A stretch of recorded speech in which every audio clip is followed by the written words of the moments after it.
Pleasant afternoon, everyone. Welcome to the webinar entitled Cognitive Behavioral Therapy Principles for Managing Depression Symptoms. My name is Jeremiah, and I will be your host for today. So far, we have 18 participants in our Zoom meeting. And just to let everyone know, we have 99 viewers in our Facebook Live. To formally start our program, let me share first some webinar house rules to maximize your learning experience. Join our activities. We want you to have fun while learning. Participants' microphone will be turned off during the learning session. Q&A will be right after the learning session. Use the raise hand button during the Q&A. Just select raise your hand in the meeting control. You can ask anonymously. To ask anonymously, scan the QR code or go to tinyurl.com/asknow91020. Please observe proper webinar decorum. Any unwanted background noise or distracting movement will reduce the experience of the learning session. Just a brief background of our clinic, Chalpang Possibilities Psychosocial Services is a well-being center based in Quezon City. We provide professional biopsychosocial services geared towards improved mental health, maximum effectiveness, and fullness of life. These services include counseling and psychotherapy, psychiatric consultation, psychological assessment, and seminar workshops. Now to formally introduce our speaker this afternoon, Karen is a founding partner of Chalpang Possibilities Psychosocial Services, a well-being center that provides counseling, psychiatric consultation, and well-being workshops to individuals, families, organizations, and communities. She graduated with an MA Counseling Psychology degree from Ateneo de Manila University and a BS Psychology degree cum laude from University of Santo Tomas. She is a PAP certified specialist in counseling psychology, a licensed psychologist, and a licensed psychometrician. She is currently taking up her PhD in family studies at Miriam College. She is an active mental health advocate. She's had 17 years of professional practice. Aside from work at CPPS, Kay is also a consultant of the Center for Human Resource Strategies Asia, Carillon Consumer Research Growth and Strategies, and business advocacy for sustainable and innovative concepts. Her work to date includes guidance counselor for the University of Santo Tomas, psychosocial services provider for UGAT Foundation Incorporated, and independent provider of personal and organizational development and intervention for various clienteles. Without further ado, let's give it up for Ms. Karen Rose V. Vardeleon. Hi, good afternoon. Thank you very much, Maya. And I want to say thank you also to everyone who signed up for this webinar and all who are watching through Facebook Live and probably will watch later, those who are not available today. I am very, very excited for our time together, our 2 hours together. I understand that this is something that is a felt need for a lot of people. Actually, when we decided to run this webinar, I was only thinking of 2 batches of around 50 people each, no? But as soon not even one day after we flashed the registration link, we already had 2,000 who signed up wanting to go to the room. So this is why we decided to just have one batch and then live stream instead. And from your registration, we ask questions like, why are you interested to learn about CBT for managing depression symptoms? There's a lot of different places where people are coming from.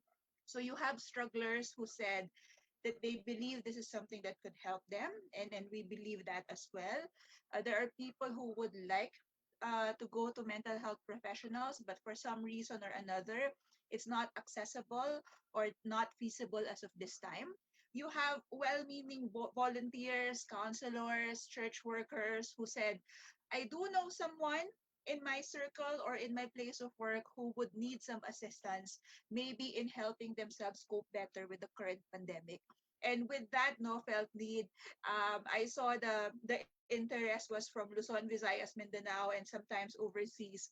It's really something No, nobody likes this pandemic. Nobody wants to be in this situation. But I think if it gives us an opportunity such as this, where we could have a way to be together and discuss something that is normally taboo for a lot of people, that is good news. No, that is a blessing that we can find in the difficult situation that we are in. And so, thank you very much, no, for signing up. And my prayer is that our net holds up so that we could have a seamless discussion for today. Now, I know, no, that when we have webinars, when we have online discussions, it may feel a bit socially isolating. It may feel like it's not the real thing. And I do want some interaction. I do know that there are people watching from Facebook Live. There are people who are in the Zoom room and probably are about to enter the Zoom room also. So I do want a little getting to know you para I could have an idea who else I am talking with, and we will do that as we go through the 2 hours.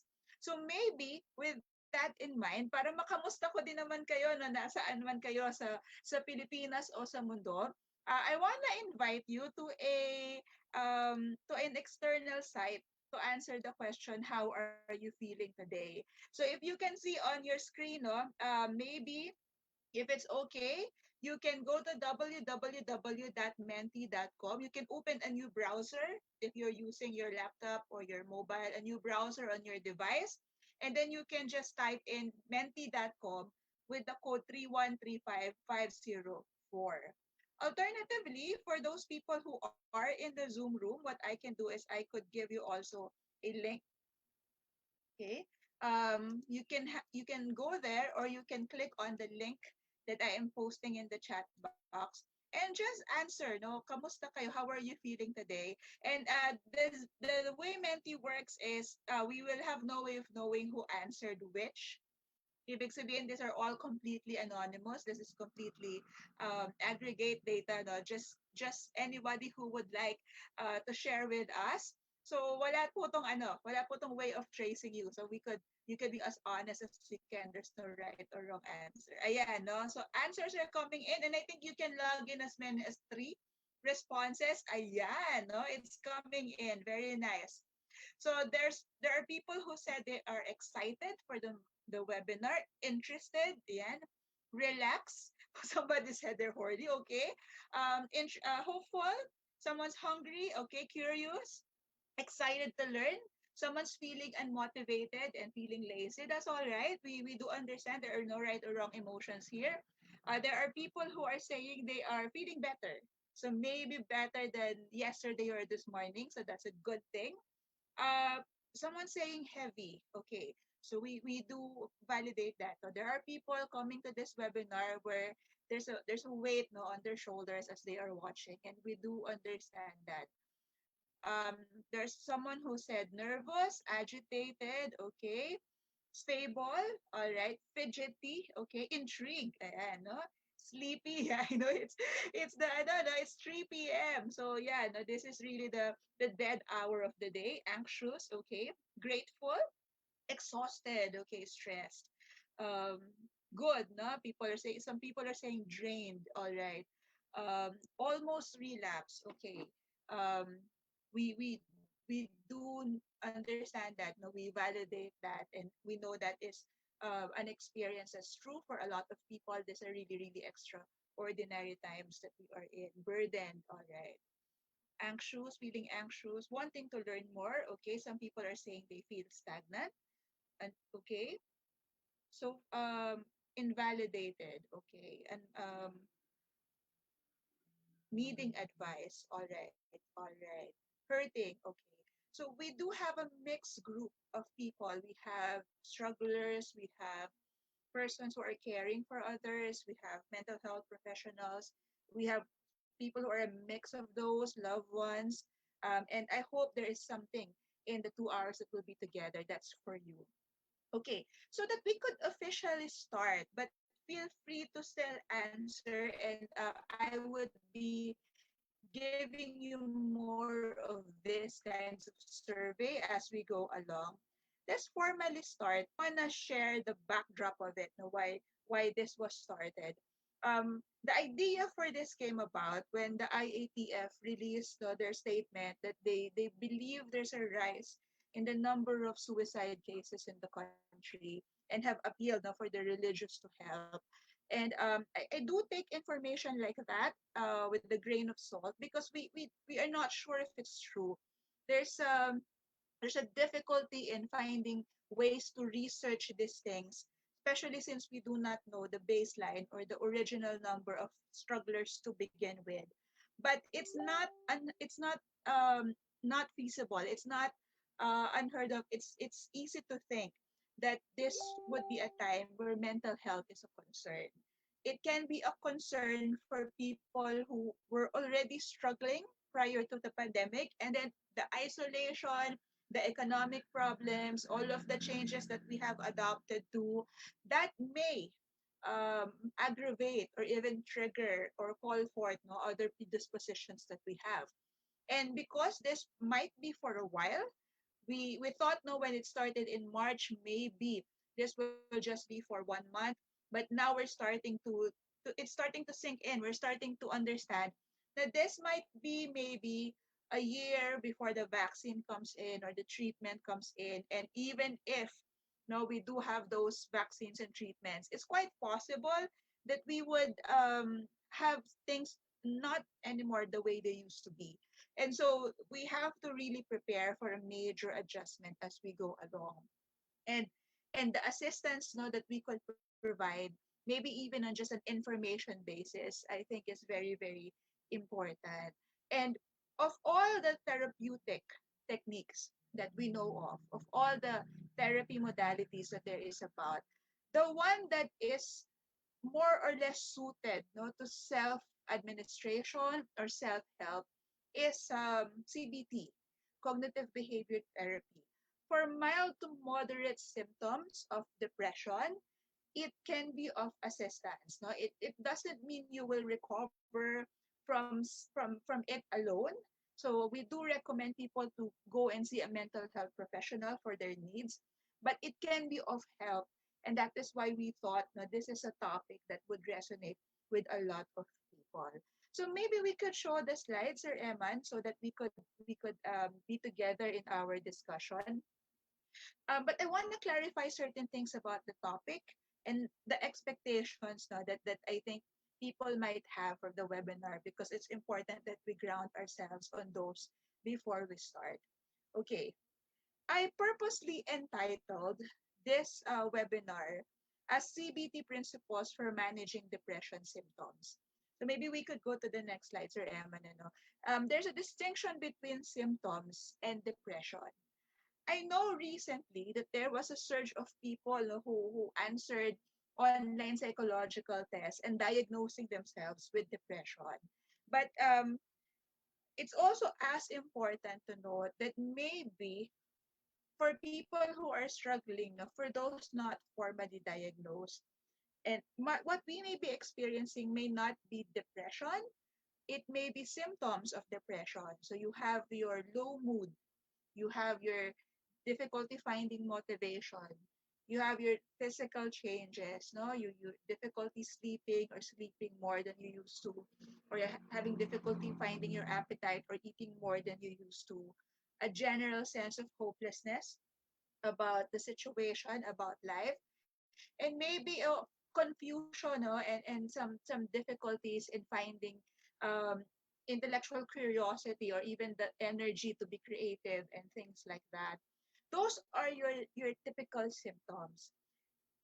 After a period of time when you are undergoing extraordinary stress, symptoms like this are actually normal. And when you consider that what we are experiencing right now is a global pandemic, no, the pundits say that the closest to this is like World War II, no, in the amount of disruption that it generated in people's lives, then it's not impossible that we do have sustained feelings like this of symptoms of depression. But we caution everyone who's not formally diagnosed to not diagnose themselves. But what's good about CBT is it is something you can apply for clinical depression, but also for symptoms of depression, even if it's not really depression in itself. It's also applicable for stress. It's applicable for moments of having anxiety. It's applicable for the normal reactivity that we have to difficulties that we are experiencing right now. So for whom is this webinar? This is for a lot of people, not just those who are formal diagnosed. But I want to say no, na maybe um, if you are experiencing this, it may not necessarily mean that you have depression, and it's better to have a mental health professional validate that. um, this webinar, as I mentioned, no, is for those who might need some self-directed support because CBT is helpful, self-administered for mild to moderate symptoms. But note that it's not meant to replace a therapist guided session. There are risks to applying this to yourself for self-help, and CBT may not be for everyone. And I will discuss that as we go along. I want people to understand, especially those who are hesitant not to go to a mental health professional. Those people who said this webinar is something that they believe no could be good enough for now until they go to the mental health professional.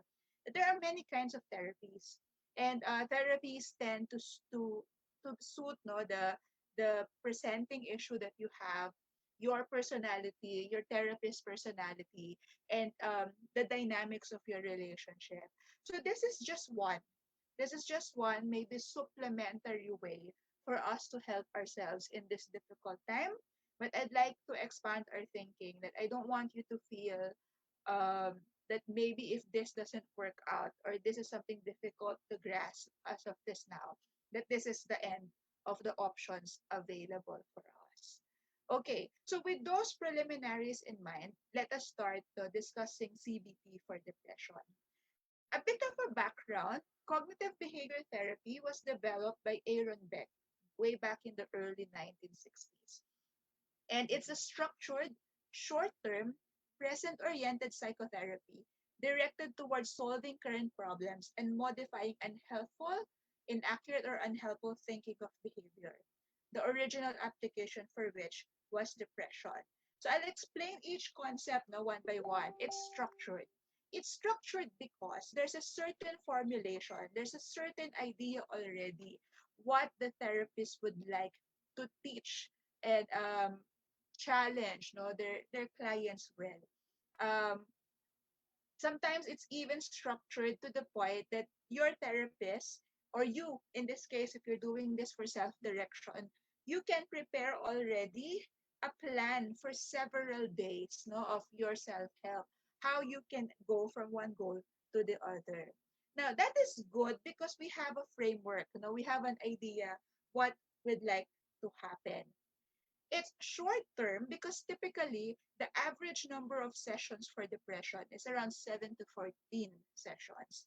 I know that that may look like it's long, but the way CBT is structured is that it teaches you skill. And then from that skill, it builds to different skills so that you can generalize what you learn on how to cope in other areas of your life. Um, Even for self-direction, studies show that this is something that is continuously helpful for as long as it's consistently applied. And that's a good news. No? That is something that we can draw hope from because it means that it can be effective if applied consistently and properly. But yes, no, 7 to 14 sessions, which means let us not expect miracle cures or reliefs overnight. When you think about it, if it's a weekly session, 7 to 14 weeks is more than 4 or 5 months of doing it consistently. So it's quite important, especially for persons diagnosed with clinical depression, that this might take some time, but at least it's progress in the right direction. I do know in practice no, that people can get frustrated if things do not get changed immediately. But the way we help ourselves, sometimes so there's an investment that's needed from us to be consistent. Now, what are the important components of this approach for depression in particular? It's focusing on helping strugglers with mostly three things, no? Primarily three things. Number one, identify and evaluate their response to their depressed thinking. So when we are experiencing low mood, when we are experiencing depression, we have a certain thinking pattern. And typically, the identified thinking patterns are defined as unhelpful or even negative views of different things, ourselves, the world, and even the future. And when we have those kinds of thinking, the assumption is our feelings are affected, the way we act is affected, our body's reaction is affected, and so there is quite a need, no, to go meta. When you say to go meta, observe yourself, and figure out, no, as if it's not you, look at what are the thoughts that are floating there and influencing the rest of your psychology, and how this maintains depression. So if we could identify and more importantly evaluate whether these are helpful or not, that can go a long way in helping us manage the feelings and circumstances that we have. CBT also helps people become more behaviorally activated.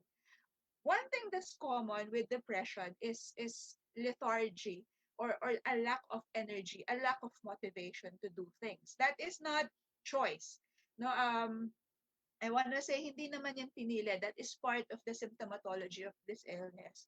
So when we are depressed, even though these are things that gave us pleasure before, like our work or our hobbies, parang we feel like dragging ourselves, no, to doing that. And we tend to employ what's called passive activities rather than active ones to solve our problems. Now, something that CBT could help is to figure out, no, what are the activities that do not help in lifting our mood, and what are the things that we do, no, that reinforce those activities, and how can we tweak that so that by changing how we behave, we can also influence how we think, how we feel, and how our bodies react to the situation. And lastly, CBT helps people learn skills in problem solving. Problem solving, for example, when it comes to how do you handle relationships, how do you handle disappointments, how do you handle workload if it's overwhelming, especially if depression makes it difficult for us to think of solutions, which is also based in neurobiology. When you are depressed, there's a certain parang, flexibility of the way we think, no, is taken away from us. And it's important that we start to learn or even relearn how to solve problems. And these are the things that we will discuss as we go along today. Okay, so next, by the way I would discuss this is, since we have a great variety of audience, I'll try to strike a middle ground between something that's helpful for those who are struggling and helpful for those who are mental health professionals. But understandably, I won't go much into detail to it as if it's a CPD program. No, we will just go for the gist of what's useful and practical for us.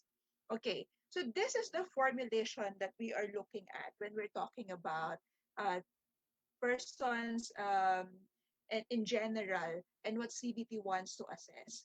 So there is a relationship, interrelatedness among different aspects of our person. So those aspects are our thoughts, our emotions, our behavior, and our physical sensations or bodily reactions. If you notice the arrow shows that the relationship is two-way. Meaning, for example, no, thoughts would influence behavior, behavior will influence thoughts, thoughts will influence emotions, emotions would influence thoughts, thoughts would influence bodily reactions would influence thoughts, and so on and so forth. um, Depending on what type of CBT strategy you want to focus on. Because we can't look at all of this four in one session, for example, or in one sitting, one reflection time. But we can look at it, and we can plan to look at each one. But even if we just select one, because the relationships are mutual, the relationships are interacting with one another, for sure you can already affect the rest. And that's a good thing to consider when picking how we could help ourselves what self-help strategy we are going to do. But already you can see that the first step to do CBT is to develop self-awareness.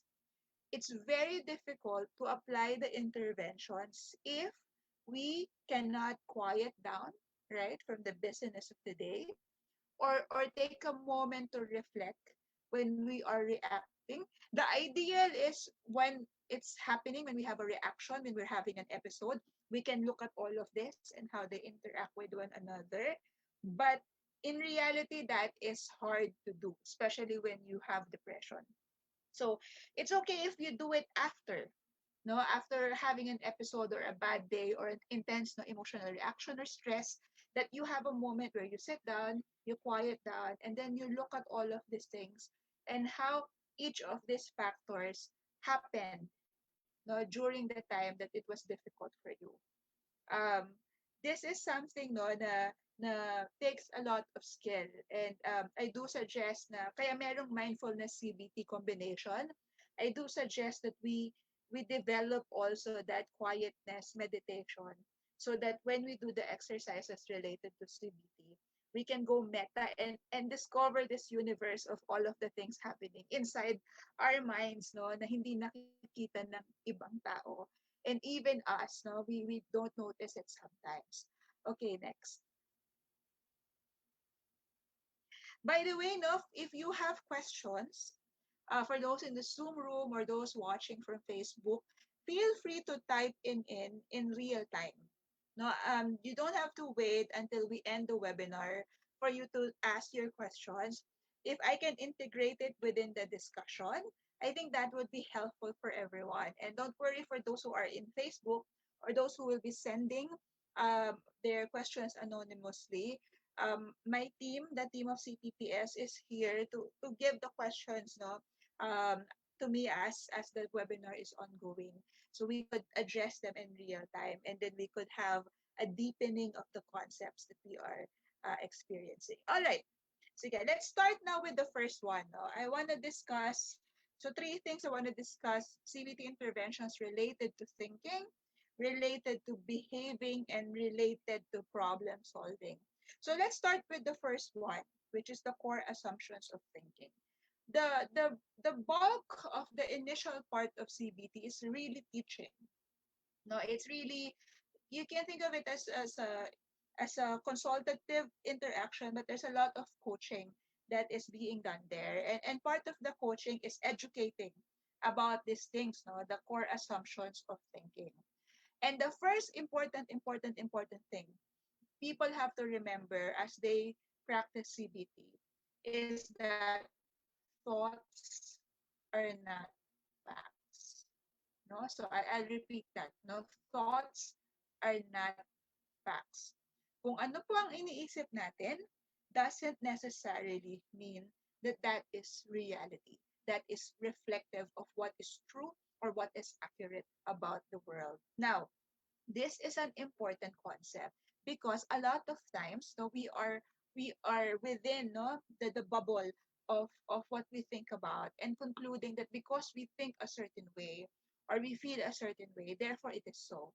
For example, no, if I feel abandoned or I think that my spouse has abandoned me emotionally, I can be so convinced about that. No, I can feel that to the core of my being. In fact, sometimes you even like you have a list of incidents that happen, no, to prove that particular belief that we have. But it has to be challenged consistently. The things we think about, because so one possibility, it's not fact. Maybe it's a conclusion you drew. However, this is not that the correct conclusion, no? For example, no, like in my family, sometimes my partner will chide me na my daughter is more fussy whenever I'm around. So sabihin niya, bakit yung baby pag ikaw yung kasama, masyado siyang anxious. Ayan, no? So my conclusion there was it was an insult, no? I was being insulted kasi parang sinasabi na, Arthur, you're saying, no? Are you saying that because I have moods, no? I have emotions that they're rubbing off no? And then you're concluding that you're being accused of not being a good parent. Pero when you gather information, no, when you pause and look at the person's demeanor on how they say it, or you ask clarificatory questions, or you put it in the context of other things, I eventually found out it was actually a compliment. Kasi he continued by saying na, kasi ganyan ako sa mami ko, sabi niya, that's how I am with my mother, and I do that. I'm more fussy around her because I know she will give me what I want, and he conceptualized it as a signal of closeness. So maybe there you have a conclusion, but it's not fact, it's not accurate, or it's accurate but not absolutely true. Meaning the situation could be complex. No, pwedeng totoo, pero hindi yun black and white.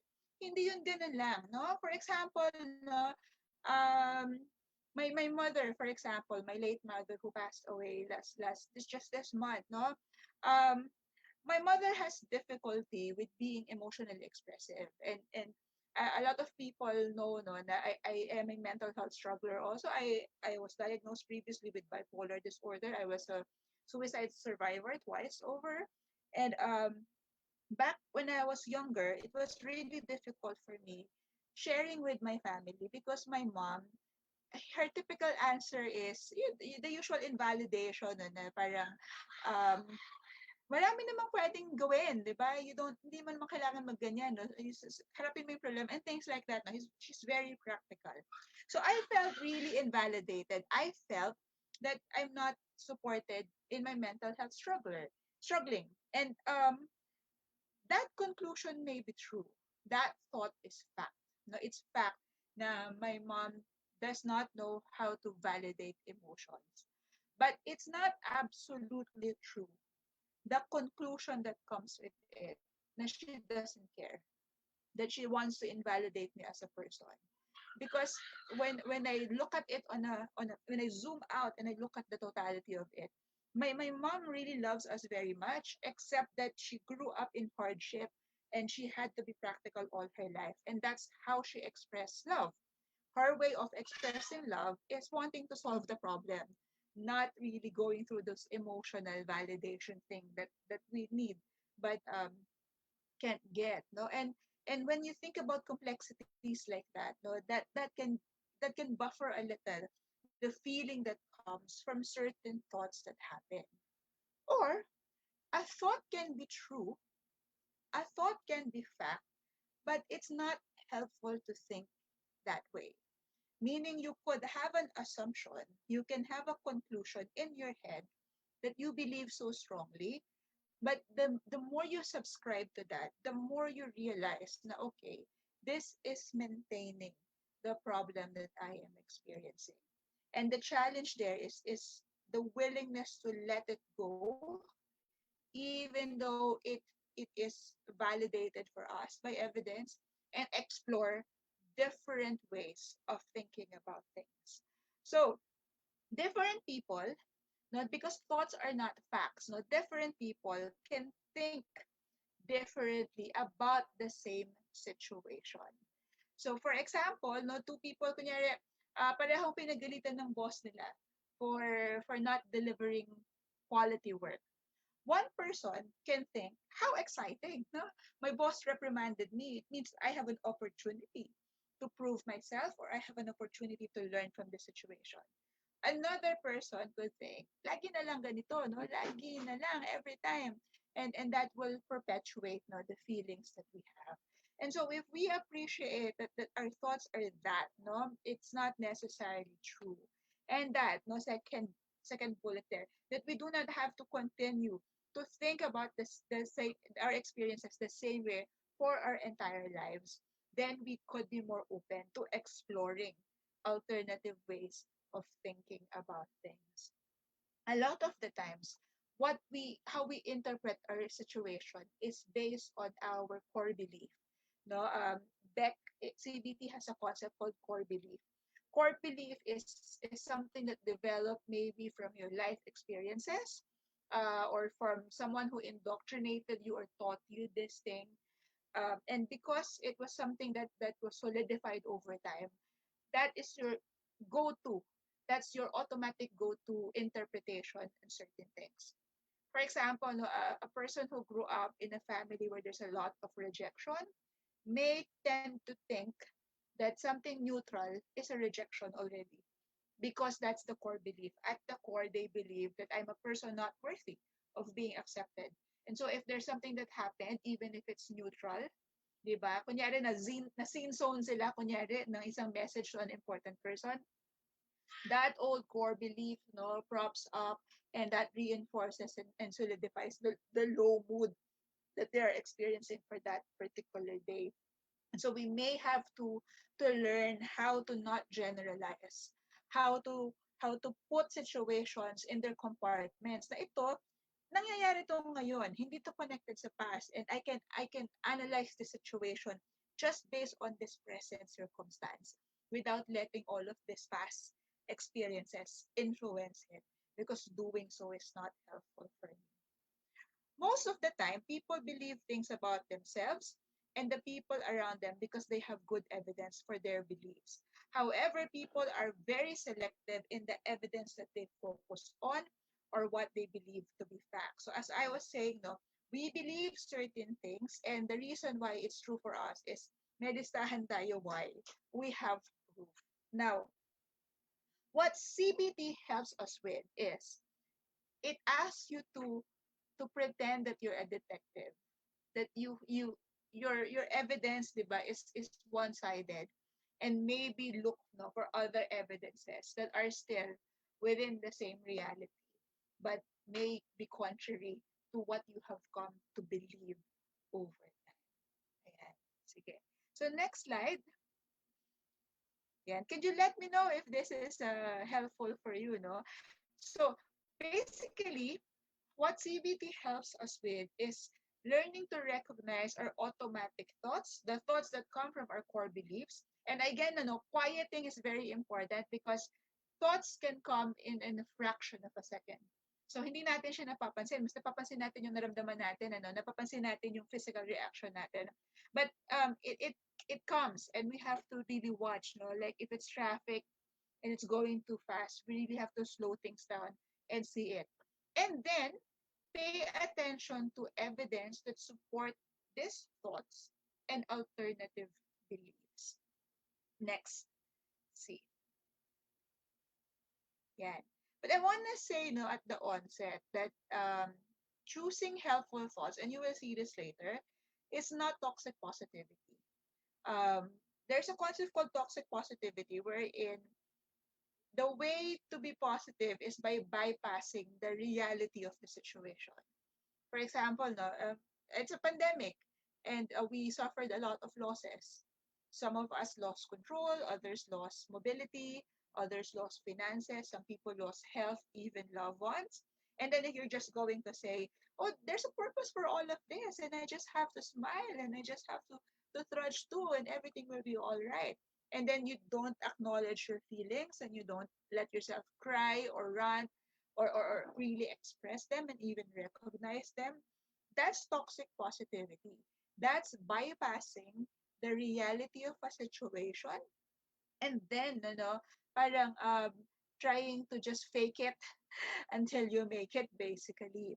Healthy thinking in terms of CBT is grounded optimism. You are still grounded in reality. You are still looking at what things are or actually are. However, you are trying to see that there may be an optimistic explanation that you can look at in explaining the same things that you had a pessimistic explanation for. Okay, let's see how we do this. So next. Ayan, okay. I'll give you an example of some unhelpful things that are common no, during the pandemic. So for example, no, there are three things that people typically say in the global pandemic. One is things will never be the same again. So parang, ano ba naman to? Parang ang dami, hindi na to babalik sa dati. Hindi ko na sila makikita uli. Yung trabaho ko, hindi na ganito, ganyan, ganyan, ganyan, no? I made these plans. I made all of this parang decisions. I invested all of these things, pero wala na, no? Hindi na sila mababalik. And of course, no, when you think that way, the things will never be the same. How you would feel is trapped, no, helpless, unable to do things. And so you could consider something that's much more helpful, an alternate thought. And maybe that could be, well, yes, no, things will never be the same, but maybe I can find the opportunity in this new reality. Maybe there's an opportunity here for me to learn adjusting skills. Maybe things will never be the same, and maybe I can learn to let go of the things that are not okay and embrace the things that are okay in the new normal. Okay? And if this is how you feel, then you feel more empowered and you feel more able to do things. Okay. Let's try this. No, there's already questions coming in, but I want to get some audience participation. So I want to challenge you. What's an alternate helpful thought that you can think of for the second one? I should be coping better. A lot of people today are hard on themselves because they're not as productive. Di ba meron tayong productivity guilt, no? Sabi sa Facebook, pag wala ka daw skill na natutunan during the pandemic, you wasted it, no? So people are like, I need to do a lot. I need to learn things. Or, why is it difficult for me and other people? Hindi naman. I should be coping better. Ang dami ko na pinagdaanan. I did na all of these things. Why am I still not okay? So, if this is a thought, for example, that's torturing you and keeping you into a low mood, no? And keeping you stressed, can you suggest to me what are alternate helpful thoughts instead of this? And maybe you can share that through the chat box if you're inside the Zoom room, or share it with me on Facebook on the comment section. Um, para I could have an idea what you think. Okay? So I'll wait. I know there's a lag, no? Um, I know there's a lag, but let me know in the chat box and let me know in the comment section. And then maybe we could get to read it, no? What's an alternate helpful thought? Yeah, okay, I'm seeing people. So okay, I'll just read first names. So I'll for protection of your privacy, I'll not read last names. Um, so Kimberly said, no, I don't have to cope the same way or pace as other people. The fact that I'm still here is already coping. That's very nice, no? I don't have to cope the same way or pace as other people. That I'm still here means I'm doing something right. I'm already coping. So maybe we could say everybody has their own pacing and own time. Very good, no? There's a private, there's someone who sent privately the answer, no, time to learn and practice a new skill. So maybe I could, no, um, if I'm not coping better, maybe it's time to try a new strategy, a different strategy. Very nice. Okay, how about the third one? I'm too scared to do anything for fear of getting infected. What if that is something that is troubling you? I'm too scared to do anything for fear of getting infected. How would you reframe that, or how would you change that? Ayan.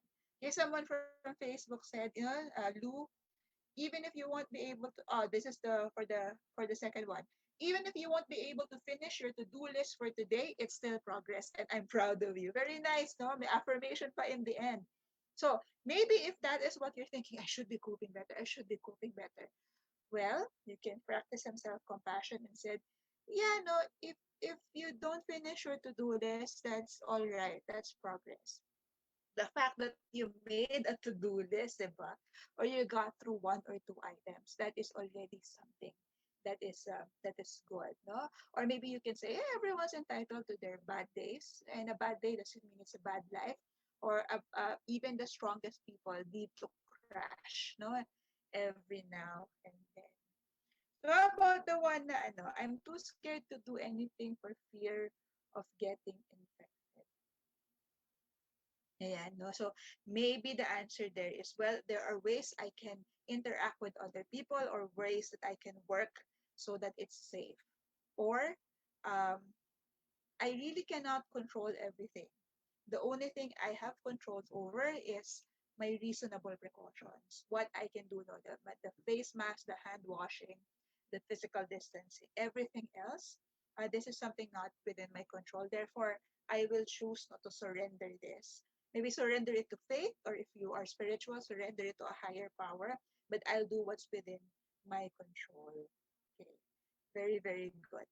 Okay, there's a question here sent anonymously. How do we explain to other people that laziness is different from lethargic in a way that they would understand, especially explaining to people who are not suffering? This is true, no? Depression is very difficult to explain. It's one of those things that you have to go through it to understand it. Because for those who are just watching it, because a lot of it is internal struggle. So it's difficult to see. No, it's and yes, no, we do live in a society where there's a stigma that they don't understand. It's a neurobiological illness. It's a brain illness. But maybe you could explain it in terms of the science of it. Like you're feeling lethargic because the chemistry in your brain, really changes. So that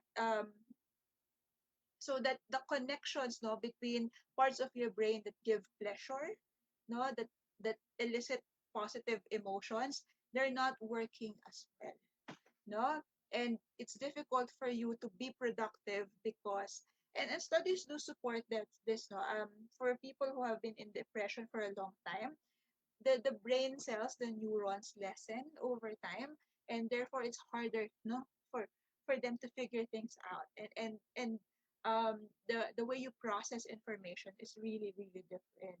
So I hope, no, parang ganun yung ating messaging over time as we try to lift the stigma about depression, no, that there is an impact. But the good news about that is, as you recover from depression, no, the neurons also redevelop, no, they replenish themselves. So this is not something that is a trap forever. Okay. Ayan, there's an anonymous answer for the third one, the third thought. You're having a moment of difficulty. It may not be easy for you right now, and that's okay. We're still in the middle of a pandemic. It's okay to not have things figured out right now. That's very nice. That's very nice. Yeah, no, and that is true actually. There's no one who has had an experience except those who are 100 years old who has in their life experienced a global pandemic. And there's a lot about this virus that we don't understand yet. So if you are in a position where you're anxious, you're scared, that's normal. Anxiety is your body's way of responding to a threat. And so because we don't have the threat figured out, no, it's something ambiguous, it's something to be researched about. It's really difficult for us to put our finger on it. So maybe you could tell yourself, yeah, that's all right. Nobody has it figured out in this difficult time, and that's true. No, you look at mental health due to pandemic, and you look at all the countries affected. It doesn't choose age, it doesn't choose economic status, it doesn't choose a social status. It has affected people universally, and that's something, no, na while it's sad, we can take our comfort that this is a common human experience. Ayan. Okay. So let's see. Let's go for the next one. So this is my challenge for you. Okay, let's see the next slide. Ayan, okay. Before I go pala to the template, I want to share. So Beck of CBT also said, no, that common about persons with depression is the negative cognitive triad. And the negative cognitive triad is we have negative beliefs about three things. We have negative beliefs about ourselves. We tend to think we are worthless. We have negative beliefs about the world or others, which makes us feel unlovable. And we have negative beliefs about the future, which makes us feel hopeless. So, for example, no, a person suffering from depression will feel, I am broken, I am unloved, I'm incompetent, I'm not capable, I'm the least, no, in my family, something like that. Or negative belief about others. No, nobody would understand me. Nobody even wants to give their time. All people are jerks. No, all people are insensitive people. The world is filled with those who don't get it. So those can be the negative belief about others, and that nothing will ever change. That this will be as it is for the rest of my life, or something like that. No, and yes, no, when you combine all of these things, then yes, that is a formula for having low mood, having difficulty coping with things. Okay, let's see. Let's see the next one. Ayan. So these are the things you can do if you're trying to help yourself or help your students or help people who are under your care. Um, the first is to figure out what you're thinking. That's a challenge in of itself. No? So don't worry if it's not easy at first. Um, you can do this by doing a thought record. So maybe get a notebook, for example.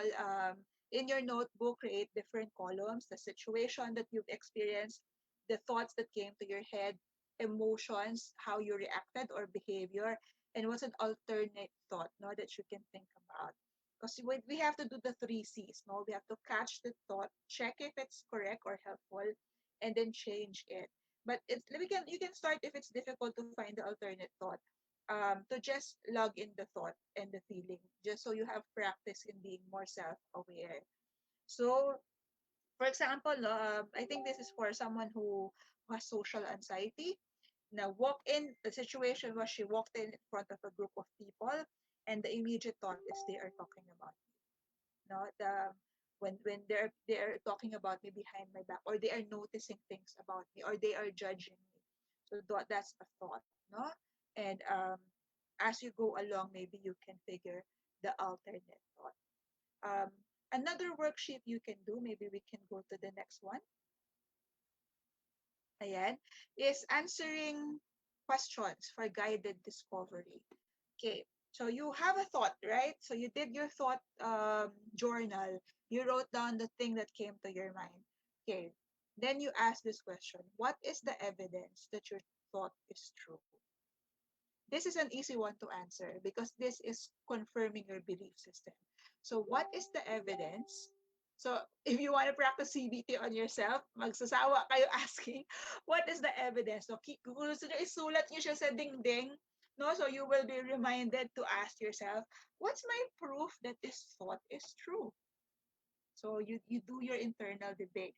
The harder question to answer is what's the evidence on the other side? What's the proof that the other side, the opposite thought is true? For example, no, in the same example kanina, social anxiety, her belief was people are talking about me. So ano yung ano, what's the evidence? Kunyari she wrote that they're whispering when I came in. Um, Nobody wants to approach me in that school. Nobody wants to talk to me.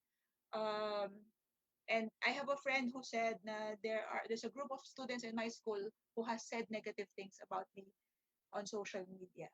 For example, no, that's the list. So that's why she believes that people are talking about her. Okay, what's the evidence that they are not talking about you? And this is harder. And I think this is the advantage more of a guided CBT by a therapist versus you doing it on your own. But you can do it on your own. You just try to remember that you have to find the evidence for the other side. And what could be the proof that they're not talking about you? And you may have to challenge yourself a bit about that. And maybe you say, well, it's normal for people to whisper when people others are passing by.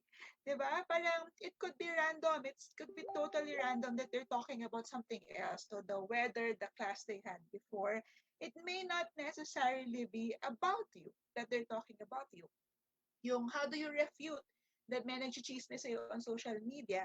Maybe some members of my school are not friendly to me, but I have evidence of someone who smiled at me at recess the other day. So something like that, no? So maybe they are not talking about me. Maybe or not, they may be, yung sabi ko not absolutely true, no? It may be true but not absolutely. Maybe they are talking about me but not all are. Or maybe they are talking about me but their intentions are not malicious or something like that, no? And already that will lead you to what is an alternative way of viewing the situation. Like, what is the belief of believing your automatic thought, and what could be the effect of changing your thinking? So now you begin to explore. How could I reframe this? You know the word reframe, reframe your thinking. So if you see the view, kunyari there's a view of a mountain in front of you, all of us have frames. No, we have a frame, we have a small square where we look at things. And minsan, depende kung saan nakafocus yung frame na yon, we only see certain parts. So reframe means you change the angle, right, of where your view is, but you're not denying reality. You are just reframing your perspective of that world. If and another way of being gentle with yourself and exploring your thoughts, so you could ask. Oh, somebody said, no, Kimberly, I did a thought journal. It helped. Very good. Um, if your friend or family member were in this situation and had the same automatic thought, what advice would you give him or her? This is pretty powerful because more often than not, we are harder on ourselves than we are on other people. If our best friend is going to say, I'm such an unlovable person, nobody will ever want to marry me, I will die alone, no? I'm pretty sure you would be more gentle and say, yeah, no, I'm sorry that you're lonely, but I don't think that's true. Maybe you could, maybe this boyfriend of yours is a jerk, but doesn't mean that everyone will be. Sometimes it takes some time to find the one, right? Maybe you need to learn some skills also so you could manage relationships and something like that. We give good advice to other people, but we're not very gentle in ourselves. And this is a good way to get perspective on how to have a thought that's more compassionate and more helpful. And maybe projecting into the future can also help you manage your thoughts. Like you could ask yourself, what is the worst thing that could happen? And how could you cope if it did? What's the best that could happen? What's the most realistic outcome of the situation? Part of CBT is also removing the fear associated with something that makes you anxious about.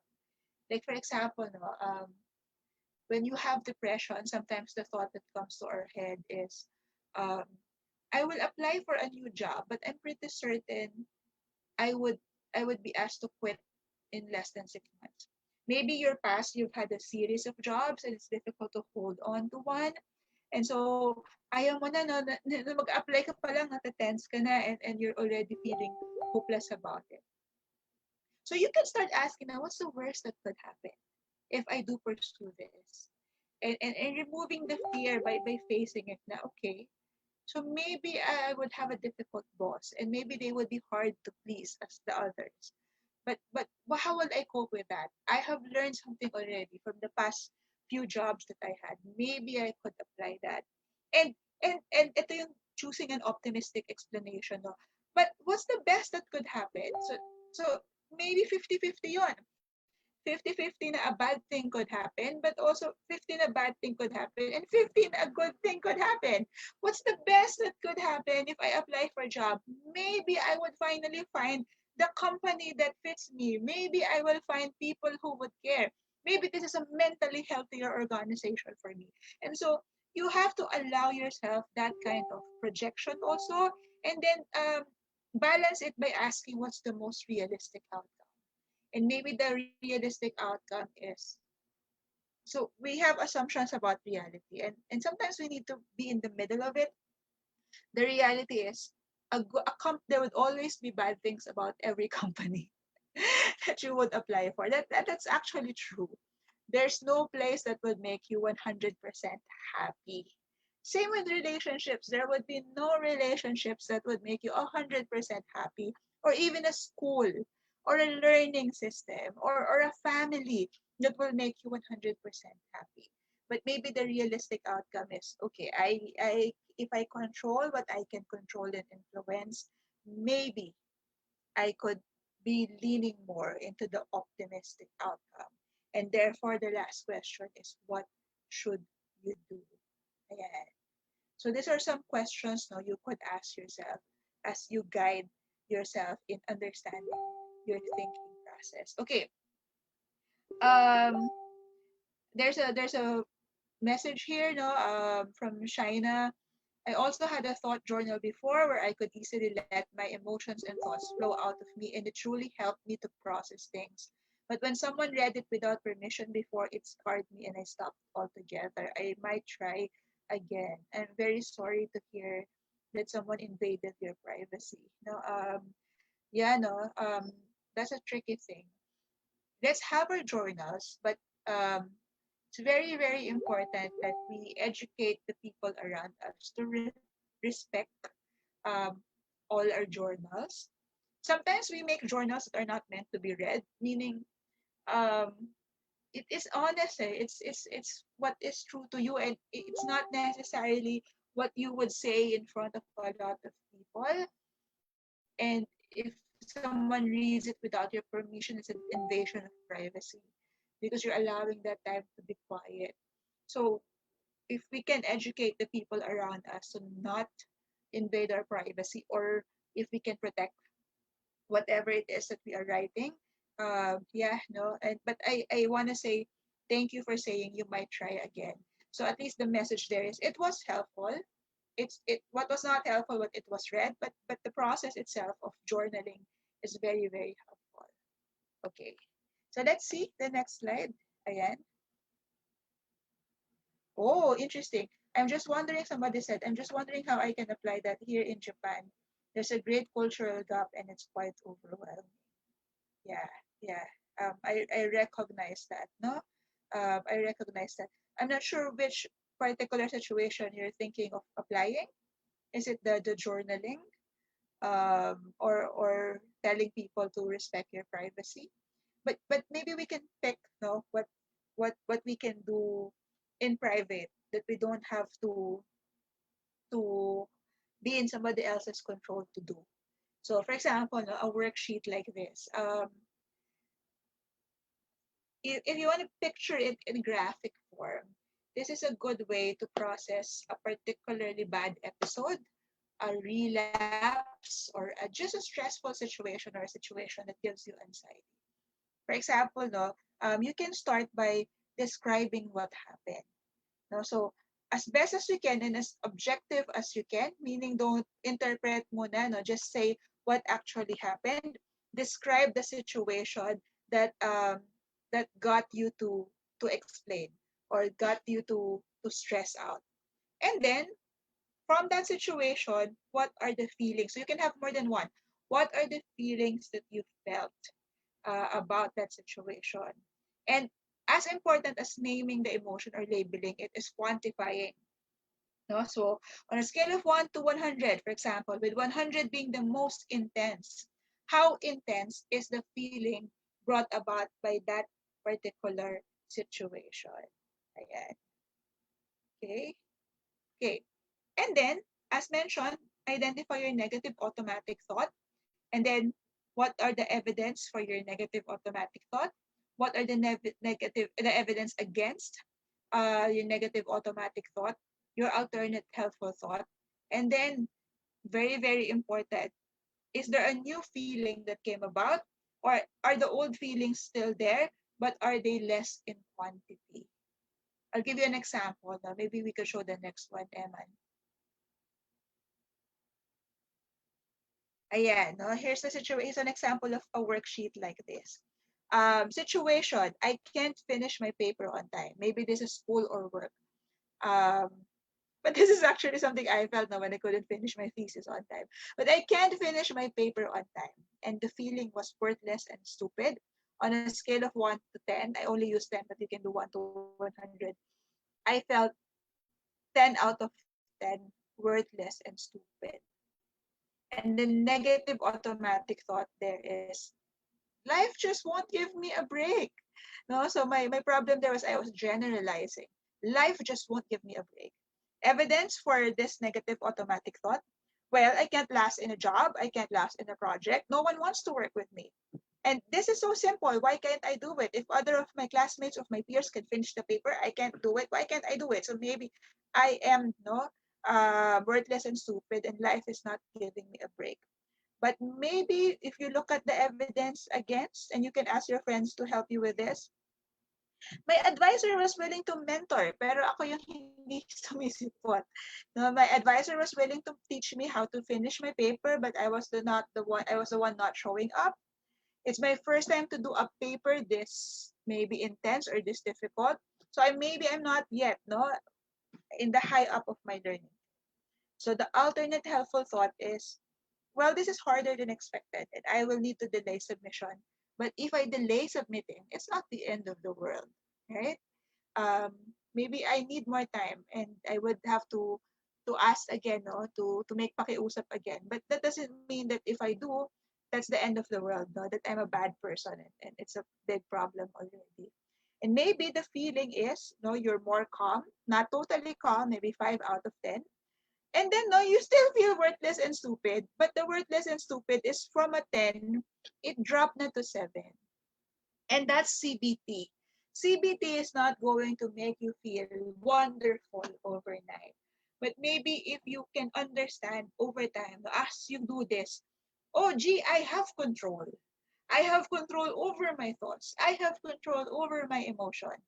I can do this. That it makes it easier for you to process next experiences like this on your own. No? And it will become automatic for you to do so. And I suggest you do this even though there's some time already that has passed, like you had an episode.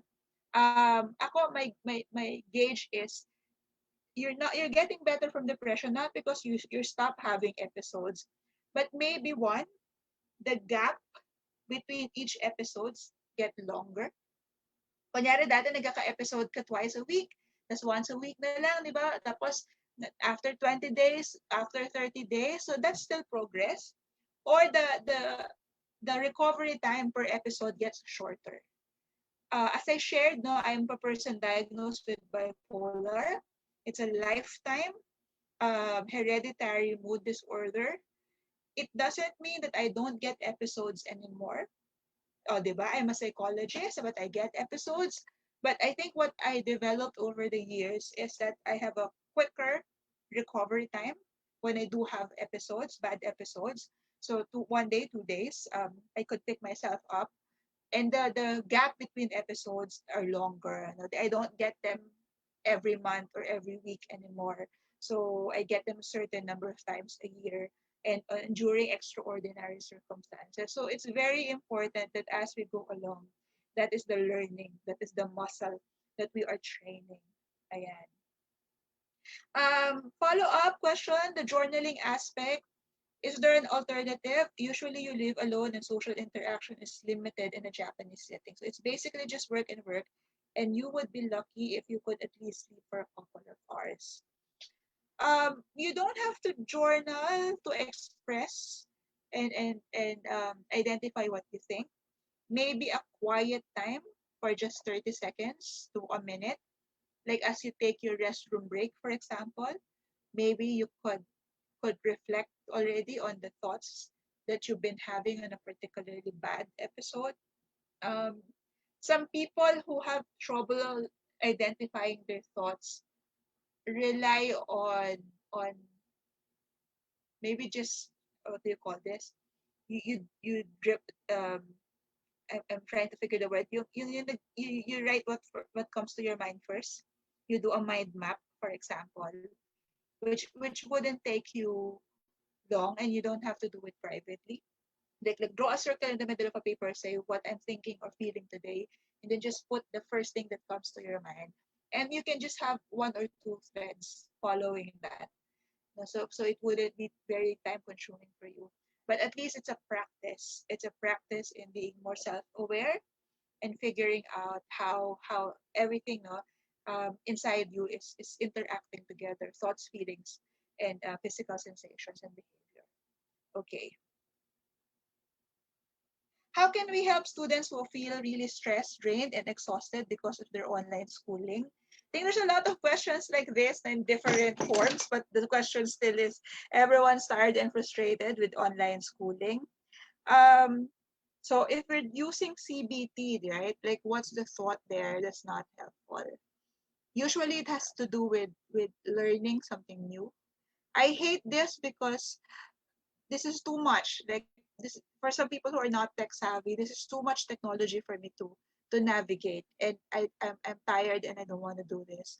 Or this is the loneliest kind of schooling. Or I am a person who learns better when there's a prompt. Because diba with online schooling, it's usually self-paced activities and homeworks. I need a prompt. I need a teacher right in front of me telling me to do things when and where and submit it at a certain time. So maybe we could reframe that and say we are adjusting, right? It's a period of adjustment for everyone, and during periods of adjustment, struggle is present, and struggle is not necessarily a bad thing. So if you're familiar, labas na ako sa CBT. If you're familiar with the growth mindset by Carol Dweck, right? Wherein when you have encountered a struggle in terms of learning, the struggle is actually a sign of a good thing.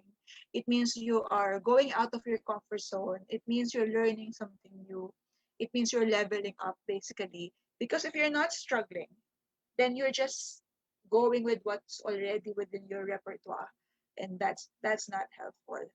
But I think good old natured rest is also as important, um, because studies do show that video conferencing is more tiring than actual face-to-face learning. And so, the physical, taking care of your physical health, right? Sleeping enough hours on time, maintaining a physical body that's in good shape, stretching, resting your eyes, all of these things, I think they do influence wellness during online schooling. Um, Also, as important is to look at other aspects of their mental health. Malabas na ako ng konti na sa CBT, but I think because this is an important topic for everyone, um, wellness overall, because they have context. They may be complaining about online schooling, but for all you know, di ba, the house is, the whole house is stressed out. Maybe one of the parent lost a job. Maybe there's a person who has flu and they're worried it's COVID. um, Maybe everyone is sharing one laptop and one very bad internet connection and things like that. No, everyone is stressed out, and I think those compile. And you have to look at those and maybe be very extra patient in understanding and reaching out to everyone, because it's a difficult time overall, and we all have a learning curve for adjusting to it. Ayan. I hope this is helpful. Um, I wanna do a poll. Okay. I wanna get what you think. And maybe the question that I wanna ask is think. So I'll give you a moment before I give you the link to. Think of the last time you had a very strong emotional reaction or you had a very strong stress reaction. Let me know what was your negative automatic thought during that time. It was your alternate positive thought. So I'd like you to think, take a moment, think of the last time you had a very strong situational emotional reaction. Maybe you were very, very triggered, you were anxious, you were stressed out. Okay. And as you think about that, I want you to think about the negative automatic thought that you had.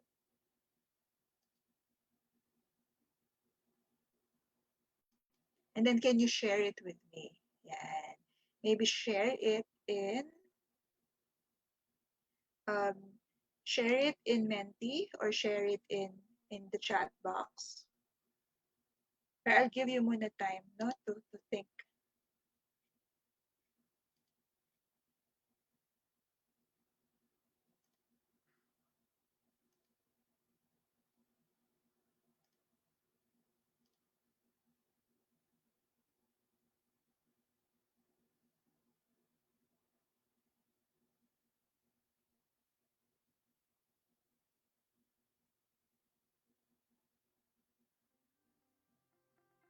So very, very important we have that reflection.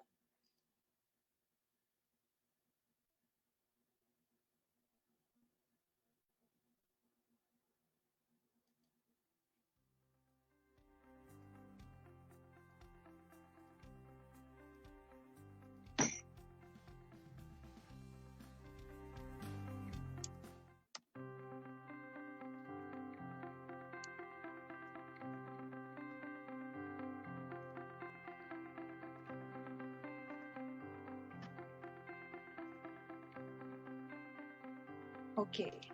So now that you're thinking that, if I would I would just borrow the screen from Eman. Okay. Can you go to menti.com again? This time use the code 9310600. Okay. Or alternatively, for those who are in the Zoom room, I will share the link where you can go to the site. Okay, there you go. So I understand you may take some time because there's a reflection here. But the last time you were very much affected by a situation, what was your unhelpful automatic thought? And again, this is anonymous, so we'll not know who you are. If it makes you more comfortable to write it here in the Menti para we don't have an idea who said it, that would help. So go to menti.com, use the code 9310600. Let us know about um, thoughts no, that are unhelpful. So there's a person who said, I am incompetent and I can't do anything right. So that could be something that helps, comes to mind when we are um, in a difficult situation. I am being too sensitive. There you go. I am unwanted. Okay. Nahuhuli ako sa career knowledge ko. No one will support me. You're too mean. I am hopeless. Yeah. I would never have a rewarding and fulfilling career again. Lahat na lang ng ginagawa or sinasabi ko mali. Okay? Saan ako nagkulang? I can't do it and I give up. I am a failure and I'm incompetent. I felt abandoned. I probably won't survive this and quit my job in a month. Ako na naman ang mali. No? Somebody said privately, um, I am being too paranoid, which causes me to always have a fight with my boyfriend. Everyone is evil and I can't trust anyone. I just want this to end. I don't want to deal with this anymore. That I don't really belong anywhere. No one wants to be with me. I am tired of meeting expectation. Just today, a thought that came to mind, I am easy to replace, not just with my relationship, but with all aspects. I am a failure. No, I'm not cut out for relationships. Hindi tama para sa kanya. Ayan. I'm a failure. What will other people say about me? It's embarrassing. I can't meet any deadline. I'm incompetent. You always fail even when you do your very best. I can't keep up with expectations. I am an empath and that's why I'm like this. I can't truly trust anyone. I'm unwanted. This might be embarrassing, but I think I'll be alone forever without a romantic partner. I usually go out with friends who are couples and it makes me feel so unloved. That my BF is interested in another person rather than me. I am caged by what he did in the past. I am too emotional and I feel guilty. I want to say thank you for sharing this. I know it's not easy. And I do appreciate that you felt comfortable in sharing this in something like this, which is it's a public webinar. Um, but this is a start. At least you have that um, capability now, which is recognizing the thought. So the challenge for us, notice when I share the negative cognitive triad, that negative thoughts persons with depression typically undergo has to do with negative beliefs about self. I'm a failure. I'm unworthy. I will be alone. I'm not cut out for relationships. Things like that. There's something about other people. No, everything I say up to this person is not correct. I'm unloved by this person. Um, this person cannot be agreed on. Cannot agree with me or something like that. Or I will never do well. So negative view about the future. And those are important things. No, um, important things that we try to reframe. And reframing again is not toxic positivity wherein you just twist it and say, okay, example, if you're thinking nobody wants to be with me, no, everyone does. I just have to do this. Maybe it's really looking at the evidence, no? Is this really true? Does nobody really want to be with me? Or are there people who wants to be with me, but maybe not in the way I expected, or something like that, or not in the way I want. Or maybe, yes, no, at this moment, this is difficult for me, but it doesn't mean I'm a bad person. You don't internalize it. No? Maybe I failed at this endeavor. I failed, but it doesn't mean I'm a failure. Maybe I need to learn certain skills. And that's also CBT, learning about the skills that we could add. Like meeting deadlines, that's a skill. Time management, that's a skill. Conflict resolution, that's a skill. So maybe we just need to practice on learning how to have these skills so that we could help ourselves cope better with life. Ayan. Somebody from live asked, said privately, negative thought, I am a failure. But an alternative thought is, I may not be good at this right now, but with practice, very nice, I can develop myself, my skills, and be better. Very good, very good.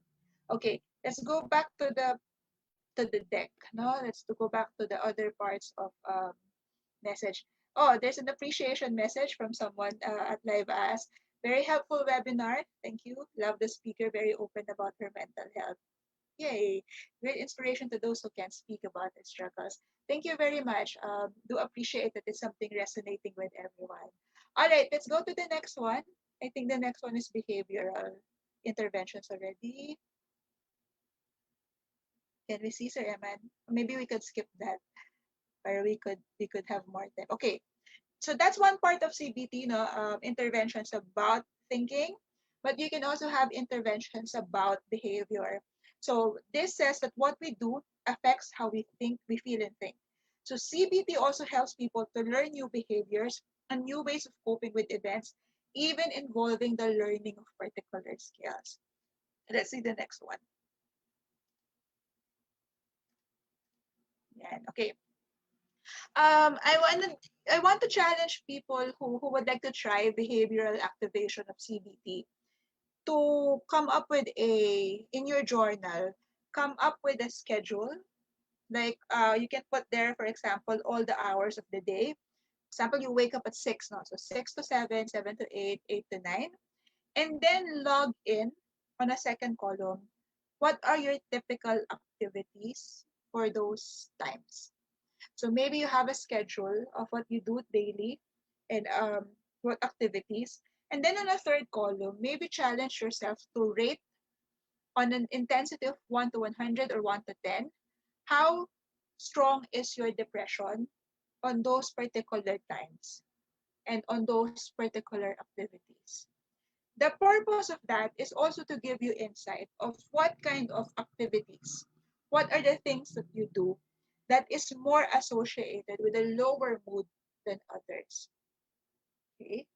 Um, from my experience and from research, typically when we do things that are passive in nature, for example, we are not feeling well and our way of coping is watching Korean novelas. Sometimes that's good, no, that can lift your moods, but sometimes that can also be passive in the sense that you're not actively changing your thoughts or changing the situation. And I remember when I was in a very, very bad depressive episode, I did nothing but watch series online literally for 6 months straight.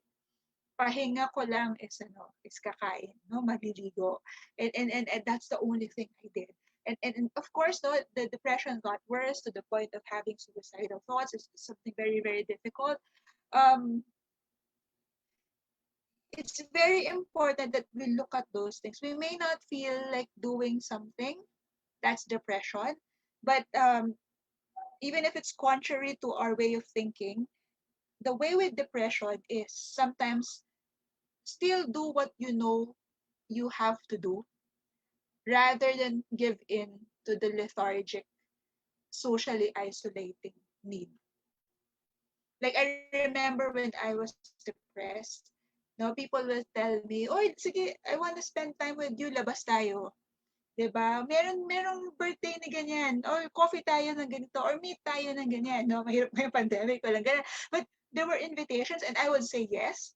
Pero come the day of the actual date, no, I will like I will have one excuse after the other. Ayaw ko eh. But you know what? That maintains that maintains mood.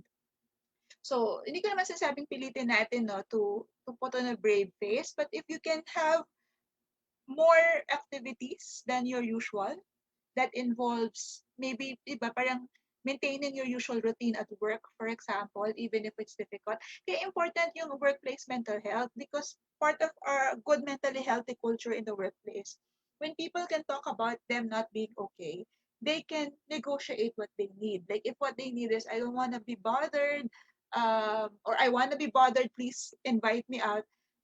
People can adjust and they don't have to hide themselves, no, even if they're not okay.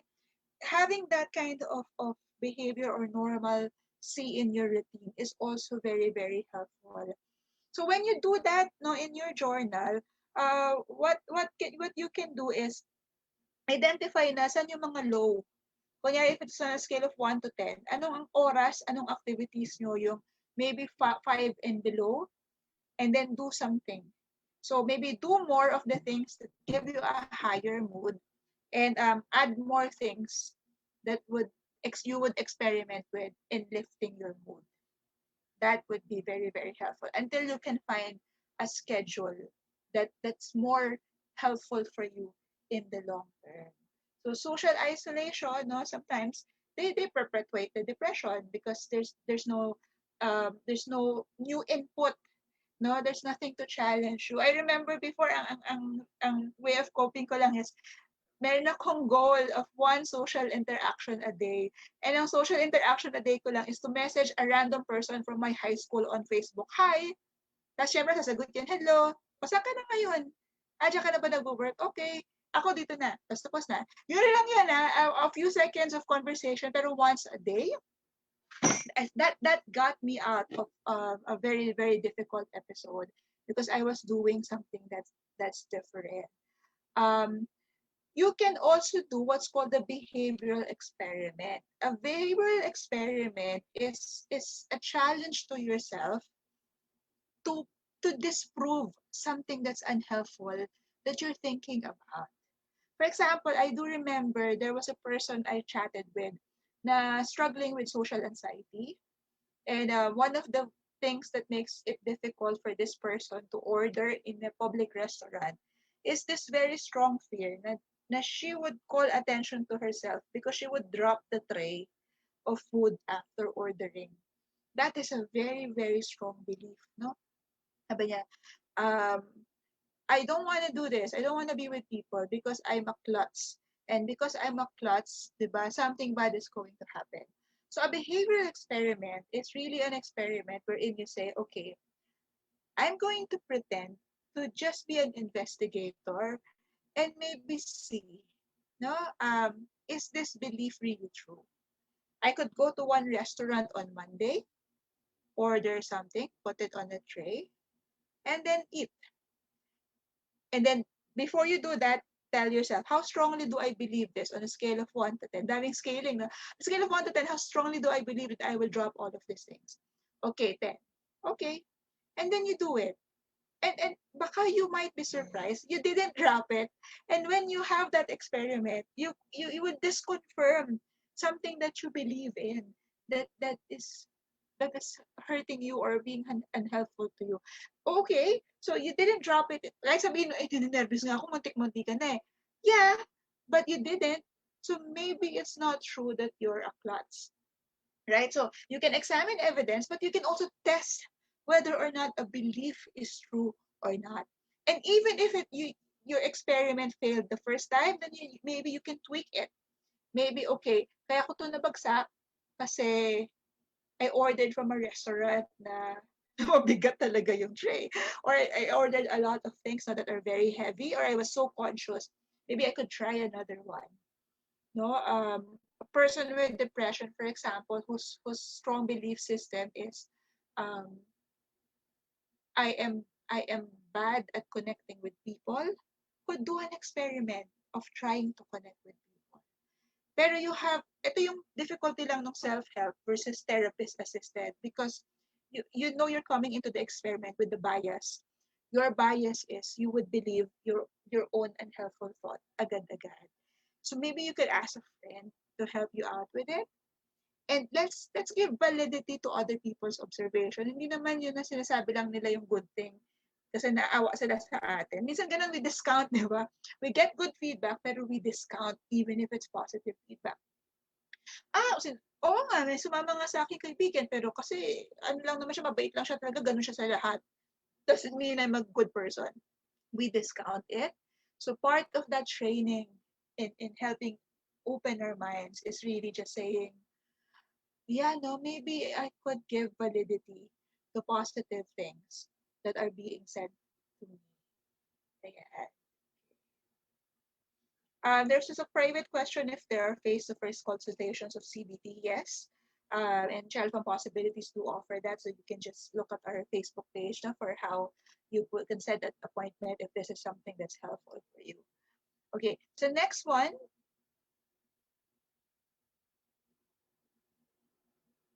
Ayan, okay. Without going into toxic positivity, let's try to emphasize the positive. When we are in a depressive mood, we automatically, without conscious awareness and selectively, attend to and put great emphasis on negative experience, and they either discount or fail to recognize the more positive experience. You know what? There's a scientific basis for this. I read somewhere. Negative emotions stick to our minds because they have a survival purpose, like anxiety. Anxiety is your body's way of telling you there's a threat. Our ancestors, they got anxious when there's a wild animal about to attack them. So our mind remembers anxiety because you would not survive if you don't remember that it's bad to be around wild animals alone. Sadness is our body's way of telling us that something important is lost. For example, you lost kunyari material possession or an opportunity or a person even, di ba, a loved one, a material thing. Your body needs to focus your attention so that you could either recover that thing back or you can grieve about something that's no longer there.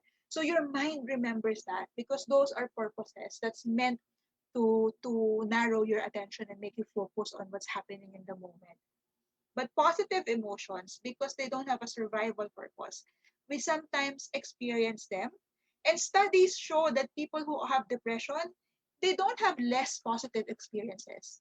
They have the same amount of positive experiences as those without depression, except it doesn't stick, except it's discounted, except it's forgotten the next day, hindi siya nananamnam, and hindi siya na i-integrate in a person's mind na this is something that is constant and could be constant in my life. And we have to fight against that biology. And so, we have to practice how they emphasize the positive. Hirap ang Pilipino dyan kasi when someone compliments us, di ba? Pag sinabihan ka, di ba? Ang ganda-ganda mo ngayon, ang ganda ng damit mo. You always say something to discount it. Mura lang yan. Di ba? Ang galing mo dito sa project na to. Chamba lang. Di nga ako nakapag-review eh. Mga ganun, di ba? Instead of just saying thank you, no? And just feeling good about something that was said to you that's positive. So let's see, what are the questions we could use, Sir Eman, to emphasize the positive? Yeah, no? You can ask about your strengths. What are some of my strengths and positive qualities? And be kind to yourself. I don't think anyone is absolutely zero without strengths.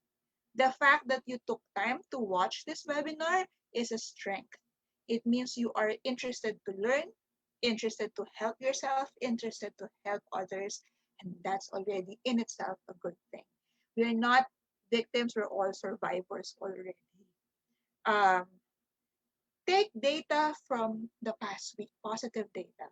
Like what positive things has happened since I last reflected, since I last did my worksheet. Kunyari, your worksheet is every week, once a week.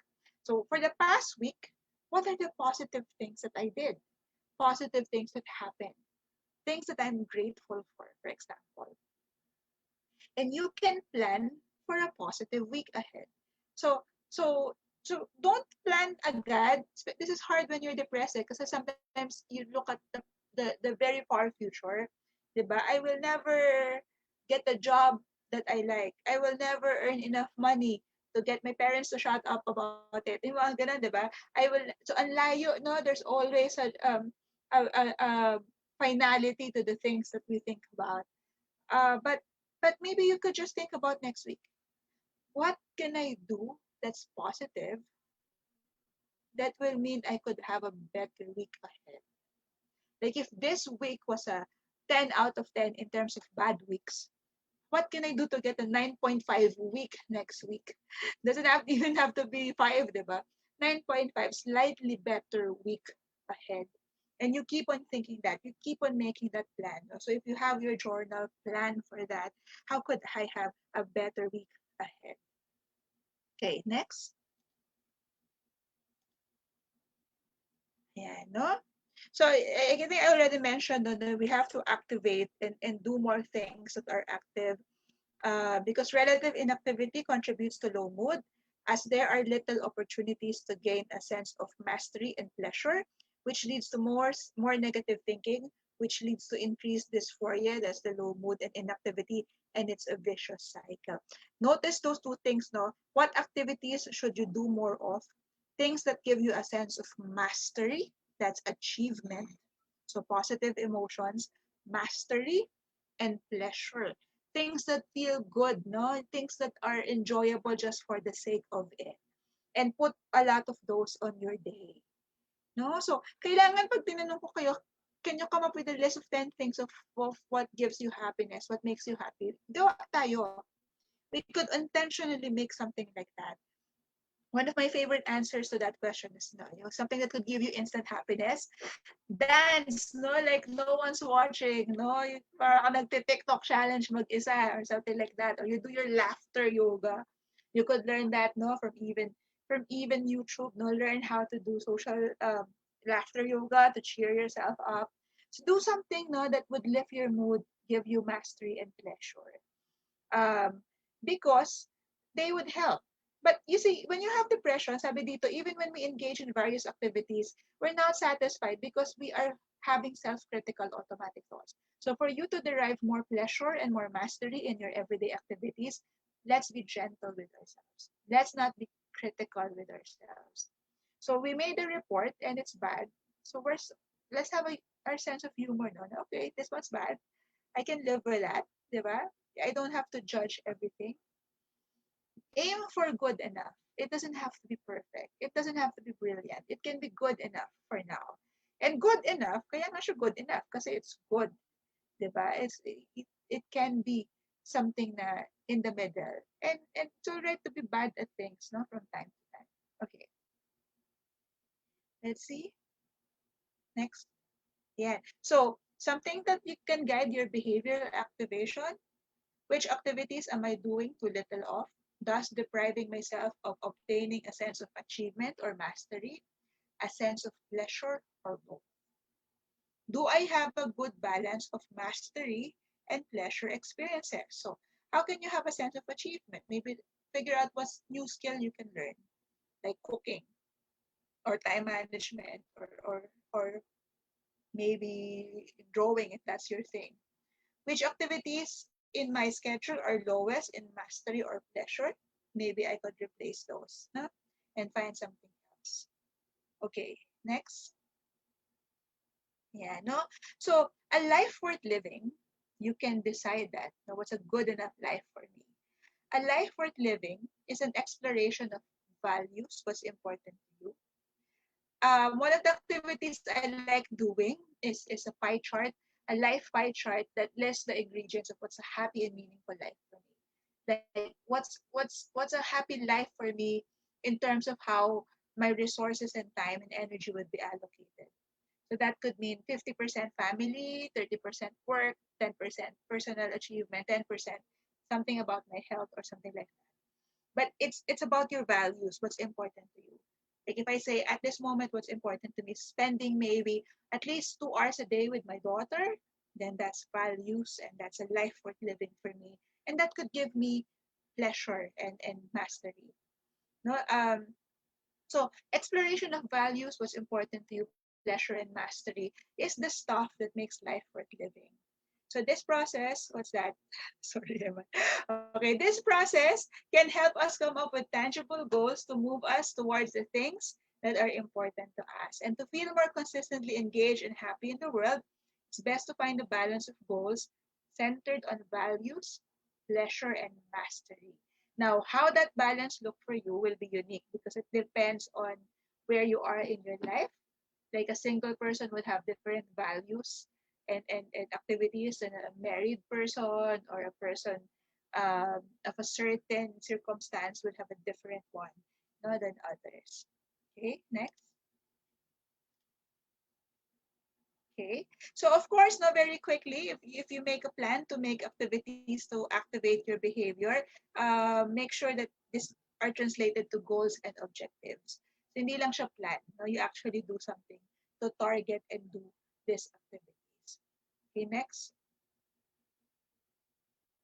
Ayan, very last before we go to our Q&A, another aspect of CBT that's very important is learning problem solving skills. Because many times, the situation remains. So you can change how you think, but also you can change the situation itself.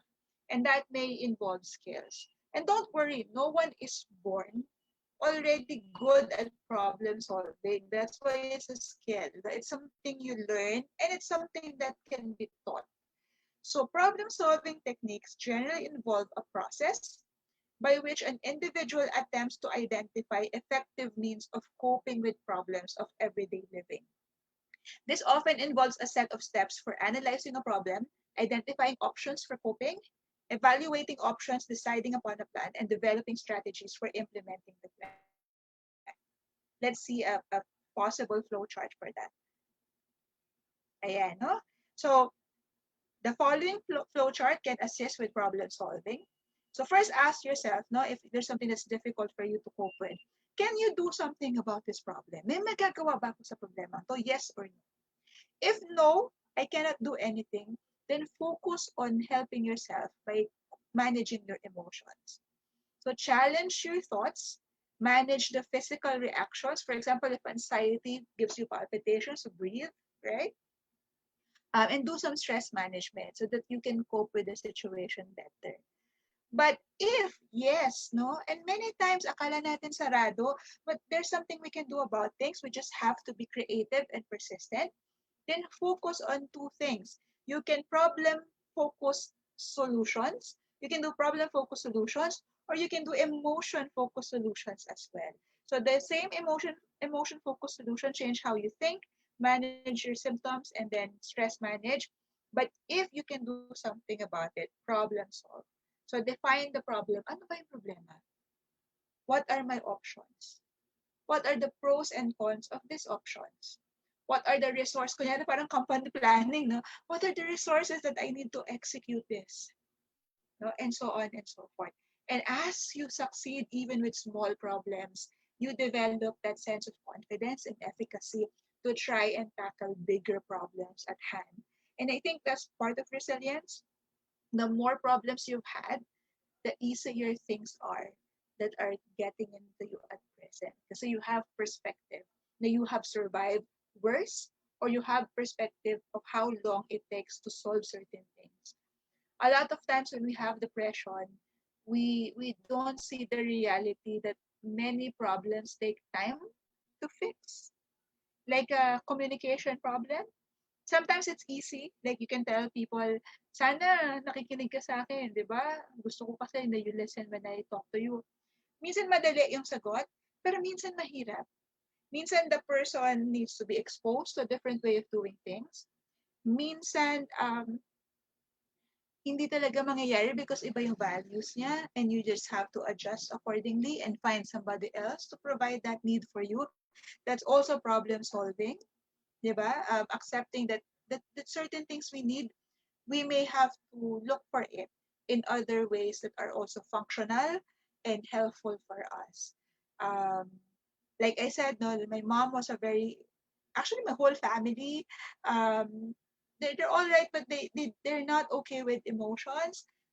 You just have to find people in your life who can provide that need for you. And if you don't have them in your life, part of problem solving is looking for that support group, which is also very, very important. Okay, next. Ayan. Okay. So I hope this was helpful for you. I just want to say that at CBT, even self-managed or even therapist assisted, does have limitations. For those who have significant illnesses, for example, your depression is a bit severe, you're having suicidal thinking, um, it's something that's it's hard for you to reflect because the mood is because it takes reflection, it takes self-awareness. That's hard for you to do because the mood is overwhelming.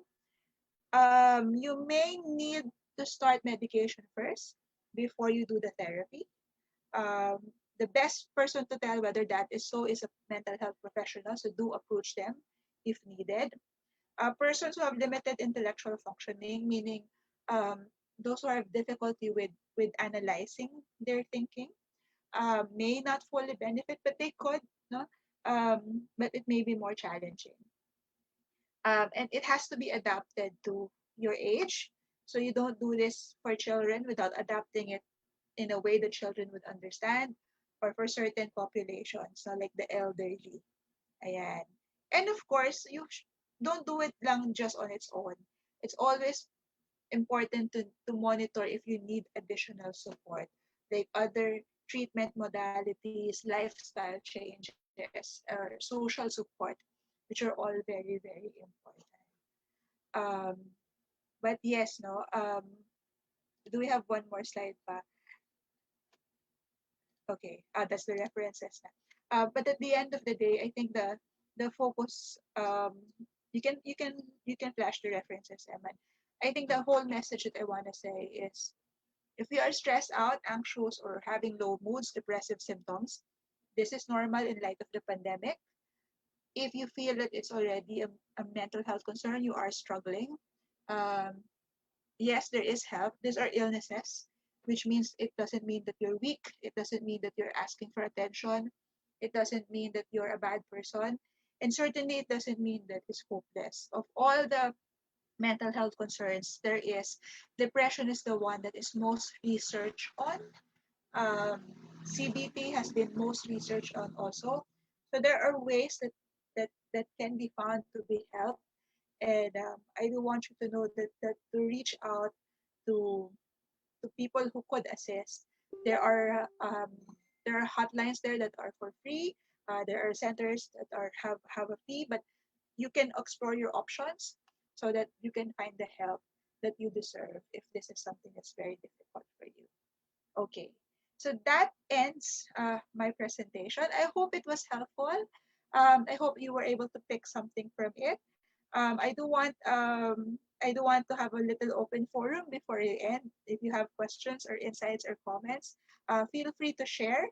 This is a safe as we could, no, on an online platform environment for everyone.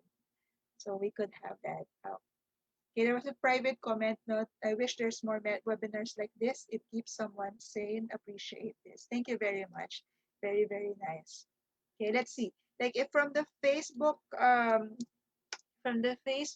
live, I maybe Eman could share if there are questions or there are comments there.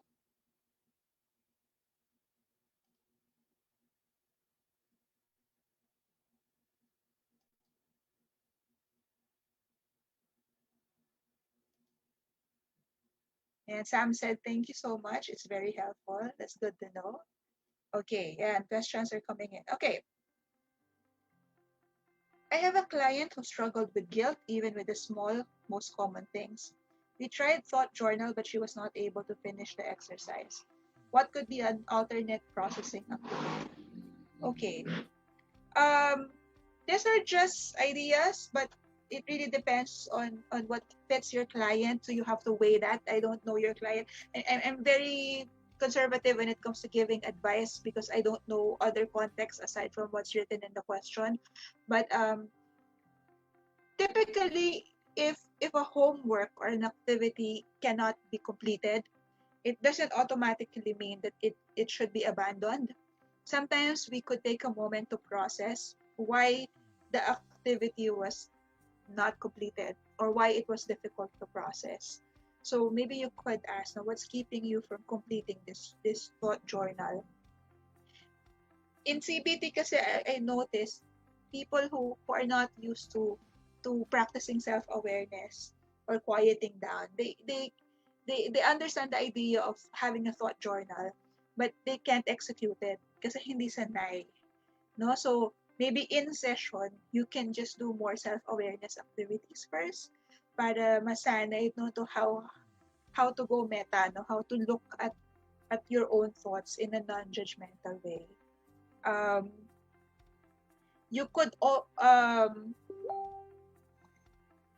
you could look at other modalities, like you can explore if the guilt, typically kasi if your emotions are too much compared to the situation, like you're feeling guilty about the smallest of things, there's a core belief, no? So again with CBT, no, your interpretation of that small thing that makes you guilty comes from a core belief of I am a person who has done a lot of damage. I am a person who needs to ask forgiveness. I am a person who has done damage to people. Maybe that's a core belief, and you can explore where that came from. Where did the client learn it? And what are the circumstances of that original learning process, so that you could address the root of it before going to the journaling activity. So that could be something that's very helpful, and pwede ka na lumabas siguro sa CBT and do a little other interventions, so psychoanalytic or even person-centered for that. But yeah, no, we could process why they didn't finish the activity. What if the negative beliefs have evidence and it's causing the depression? How do we handle it via CBT? Yeah, no, like I shared, sometimes the beliefs are accurate, are factual, but maybe one, they're not absolutely true. So it's only partially true. No, so you look for the complexity in the situation. Yeah, it's partially true. However, diba, what's like the other continuation of that reality? Or um, it's true, it's factual, but it doesn't help us to think of it that way. It doesn't help us to think of it as permanent. That's one.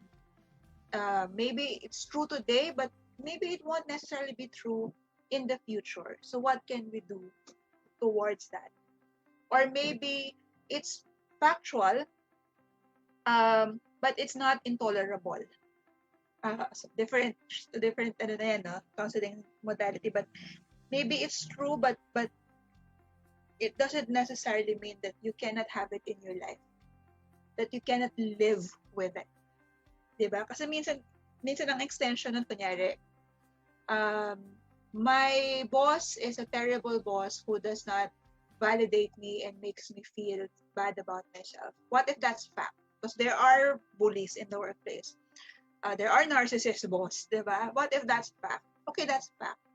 But maybe this is not, ang extension mo kasi, I can't live like this anymore. That's the other conclusion. Maybe it's tolerable. How? No, so yun yung skill part of CBT. Maybe building boundaries is what you need to do. Maybe negotiating is a skill that you need to learn. So there are ways about it. No, you could change those, even if something is factually correct.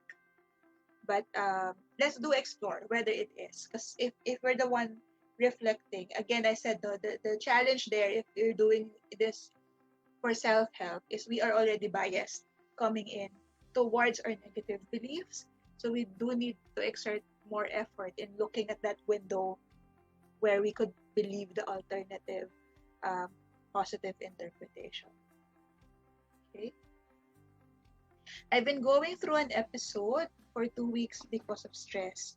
How to manage poor mental health symptoms like sleeping too much.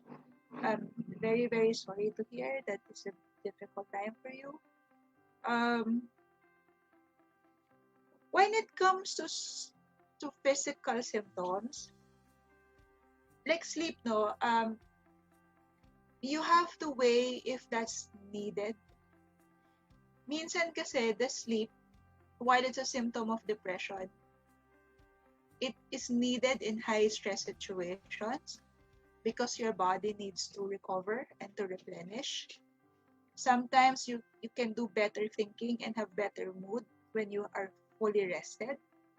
So I do suggest that unless it's excessive, diba? Unless it's matagal na, unless it's not for that purpose of giving yourself a break, do sleep, diba? You can manage things physically muna so that you could recover the strength um, to do things. Remember, stress is simply your body's way of telling you that your energy is getting used up by something in the situation or something in your mind. So you can do that, or you can temporarily remove yourself from the stressor if you can figure out what stresses you out. If it's possible, remove yourself temporarily from that stressor or adjust that stressor so that it doesn't go heavy on you. Doesn't It's not very doesn't affect you as badly as it would. And many other things. No, I am again, and it's difficult to give a um concrete suggestion because there are different contexts, but that's a start. Recognizing that you're stressed out and maybe I need to rest or replenish my energy for another day, not to fight whatever it is that's stressing us out. Okay. How can people diagnosed with OCD benefit from CBT, especially during the pandemic, and how can the family around the patient help? That's a good question. So CBT isn't just evidence-based for depression. It has been found out that anxiety concerns and OCD are also things you could use CBT for, and it's the same, no? So whenever there's a this an ease. So when we have OCD, but there's an unease because something is not what we want, no? Something is not as we'd like, and there's a prompt, there's an energy for us to want to do something. For example, if it's about cleanliness, diba? There's a sense of the things are not okay. Things are not clean. I have to do this. I should do this. So you can reframe your way of thinking there that maybe I am safe. I am clean. I am in control of my environment. Those are alternative thoughts that you can use to assist you, in managing all of those prompts that makes you compulsively want to do something. Yeah. How can the family around the patient help? I think with persons with mental health concerns in general, the best thing family members could do is to educate themselves about what that concern is. So like depression, OCD is very difficult to understand if you're not the one experiencing it. So educating oneself that this is a neurological condition, that it takes patience for a person to deal with it in therapy. Hindi siya overnight recovery. That sometimes, di ba, recovery also means na hindi naman nawawala 100% yung symptom, but we have learned to live with what's a livable level of compulsive behavior or a livable level of obsession. And then you can also consider um, how you could be supported with mindfulness, because quieting, no, and just acknowledging the thoughts, the obsessions that you have without having to react to them, is a very good help also for a person struggling with OCD. Can someone with depression deal or have a normal relationship with someone diagnosed with bipolar? I'd like to think so. However, it takes a lot of self-processing before you should go into a relationship if you have a mood condition. Um, Part of it is understanding that the responsibility to manage yourself is primarily yours. Family support, spousal support, boyfriend, girlfriend support are very important, but the relationship is not supposed to cure you. So you have to have that responsibility of helping yourself, at the same time the responsibility of being open to, one, negotiate for what you need, and two, be able to help yourself, give yourself what you need if needed. You also have to make a realistic judgment whether the person you're with is someone who is fit for that role, right? Like, can this person take it? Can this person understand it? Does this person Is this person open if I dialogue about this is what I need, and all of that? Because we also have to be honest with ourselves that it's difficult to live with us.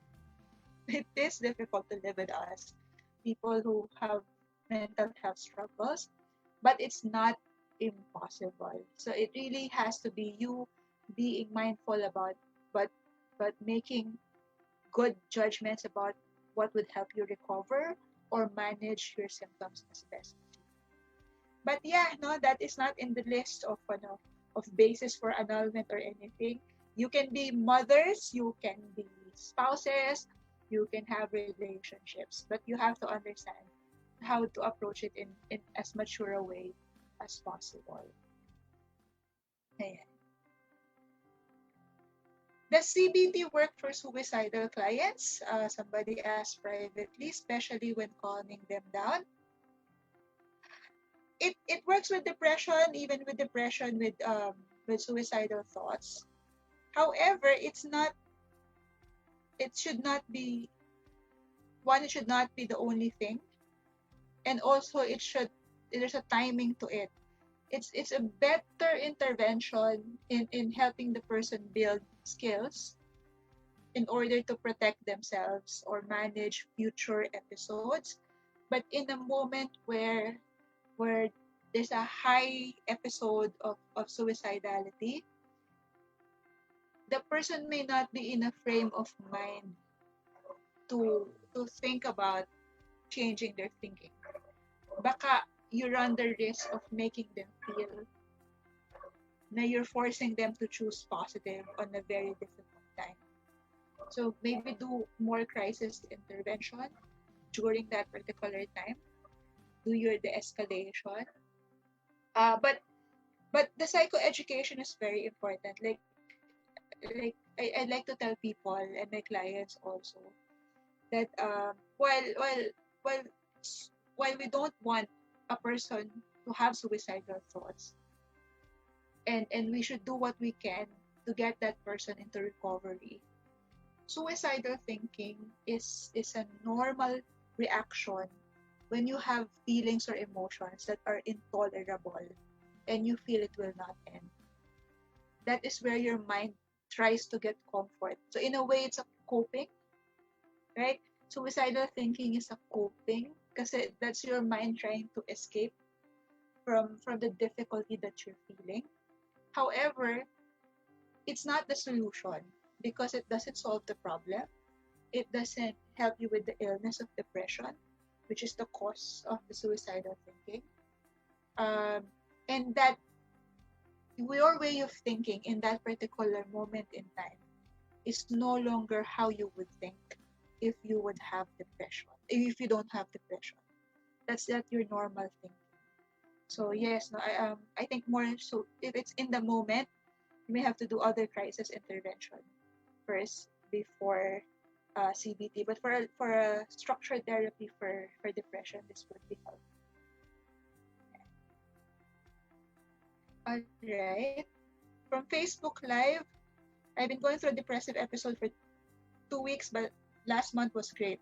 How to get back to being active again and very positive these days. I don't know if I could do it again.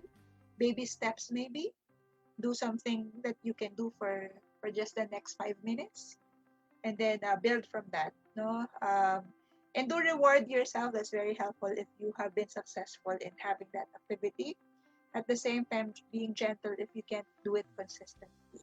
But congratulations because you had a good last month. No? So that's a good start. Now you have that in your repertoire. No? You know that it's possible to have a good month. So maybe that could help you build the energy to be active. And if you have people you trust in your life, maybe you could make a pact with them to help you become active in spite you saying no. No, if it works for you, hi, that's not for everyone. But if it works for you, you can say to your friends, sige, pilitin niyo ako bilis, no, na maglakad-lakad sa labas. Kasi it would be helpful for me.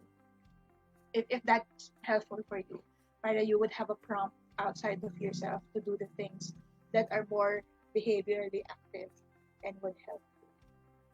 Ayan. Okay. Very good questions, by the way. Really. Okay, hi po. You mentioned that to temporarily remove yourself from the stressor. What if in my case, I would usually get stressed out whoever I'm fighting with, whenever I'm fighting with my partner. So you can temporarily remove yourself from the stressor. You can remove yourself physically. Like there are a lot of fights that can wait. Unless it's a life or death situation, a lot of arguments can wait. So maybe you could have that internal arrangement of saying, I'm very, very affected right now. I'm getting triggered. Let's talk about this. You can set a date next week on Saturday. Maybe give me time to calm down and I'll just be in my room and process it. So that's a way of removing yourself from the stress, or you can physically remove yourself. Or you can psychologically put boundaries. So if you know something is triggering you and you feel like making an argument, so maybe what you can do is you can take a few deep breaths, right? Okay, until you find a sense of calm, and then you can say, okay, this is affecting me right now. I want to react, but I know when I'm emotional, and this is a biological basis. When we are stressed out and we feel we are under attack, that part of our brain responsible for logical thinking, it shuts down. That's because of the fight or flight response. No, our ancestors, their stress are wild animals. When they get attacked by wild animals, they have to act immediately. So they have to either fight or flee. No, they have to do actions. They can't do logical thinking. If you do pros and cons, no, while you're about to get attacked, you will die. So that part of your brain, responsible for logical thinking, it shuts down in a moment of stress or conflict. And so maybe what you can do, psychological boundaries, is to say, I will wait until I can calm down before I give into this triggering statement that I heard. And that's also a skill we could learn. Okay, what else? So there's someone who said it helps a lot for my condition, and thank you. There's a webinar like this. Mental health is important to a time like this. Thank you very much also for listening. Um, so what else? I'm confused. Is REBT the same as CBT? There are similarities. So they are both cognitive or thinking ways of dealing with the problem. They just have differences. For example, um, REBT by Ellis um, can be more confrontational than CBT. So CBT is it has basis on person centered, meaning you're as gentle as you can. No, you're just asking and probing as best as you can. Pero REBT can that's why they call it irrational thinking. It can be confrontational, that it's a wrong way of thinking rather than an unhelpful way of thinking. But they have similarities. They also have differences in terms of techniques. Pero they both come from the same school. The thing there is sabay silang lumabas. No, so they didn't copy from one another. They just developed simultaneously in two different locations with the same foundational concepts. Kaya they're easy to confuse. But they come in the same style of addressing mental health concerns via thoughts or cognition. Okay, so maybe last two questions if we like. So from Facebook Live, does CBT help in changing one's behavior towards improving self-esteem? In what way does it help or not help improve a person's self-esteem? Yes, it can. So part of the negative triad is a negative belief about yourself, which is really self-esteem. If you talk to yourself and describe yourself using negative adjectives, then that is a problem of how you look at yourself, know your self-esteem. And if you can practice reframing that and finding positive things without it being toxic positivity, then that could help raise your self-esteem. I think how it will not help, wala naman siguro unless you don't use it in a realistic way. no, like yun nga yung when you bypass, like if you if you are preferring naman an explanation that is positive, pero the positive one is the one that doesn't have evidence, and you're exaggerating or over you're bloating, no, your accomplishments or your mastery of certain things, then that's not helpful. And remember, CBT is just one style, no? So you have to do your other ways of coping also, no? Your emotional coping, your venting, your talking to friends, your physical activities, lifestyle changes, so that you could have a um, kumbaga, repertoire of coping skills that you can use. Yan. Okay.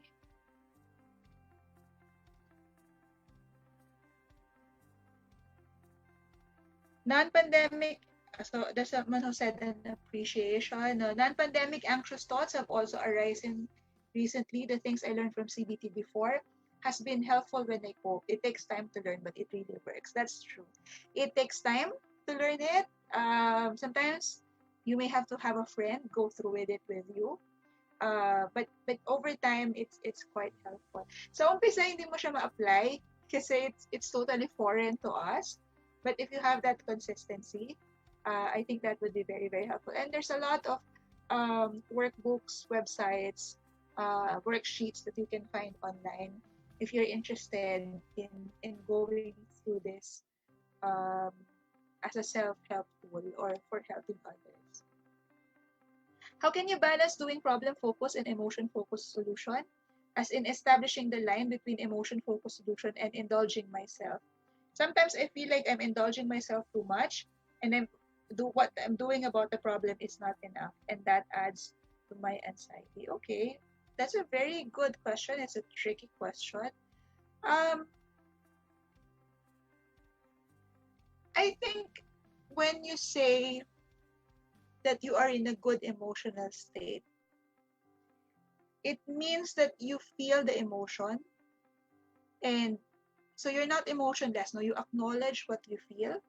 You are a red-blooded person with feelings, but you're not reactive. Hindi ka, um, hindi siya trigger sa'yo. So, kunyari, I'm sad today, but it doesn't make me want to lash out at people who I don't think are not listening to me. That is a good sign that your emotion-focused coping is in the right track.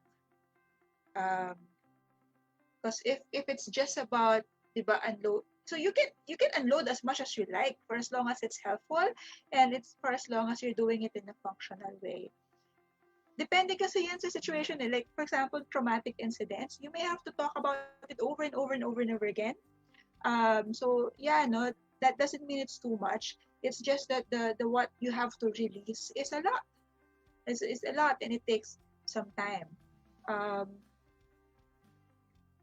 if an unpleasant emotion has been there for a while, it's affecting your work, it's affecting your relationships. You're no longer functional. Um, Maybe that's the time you need to do more of also the other one, the problem solving coping. But they're not dichotomous. You can do them at the same time. So hindi naman siya yung kailangan in competition with one another. You do what has to be there. But I think that the signs are you're comfortable, you're not in distress, you're functional, and you're not a danger to yourself. So if you have those things, then maybe it's the right mix, no? And for as long as you're okay, we don't have to obsess whether it's enough or not.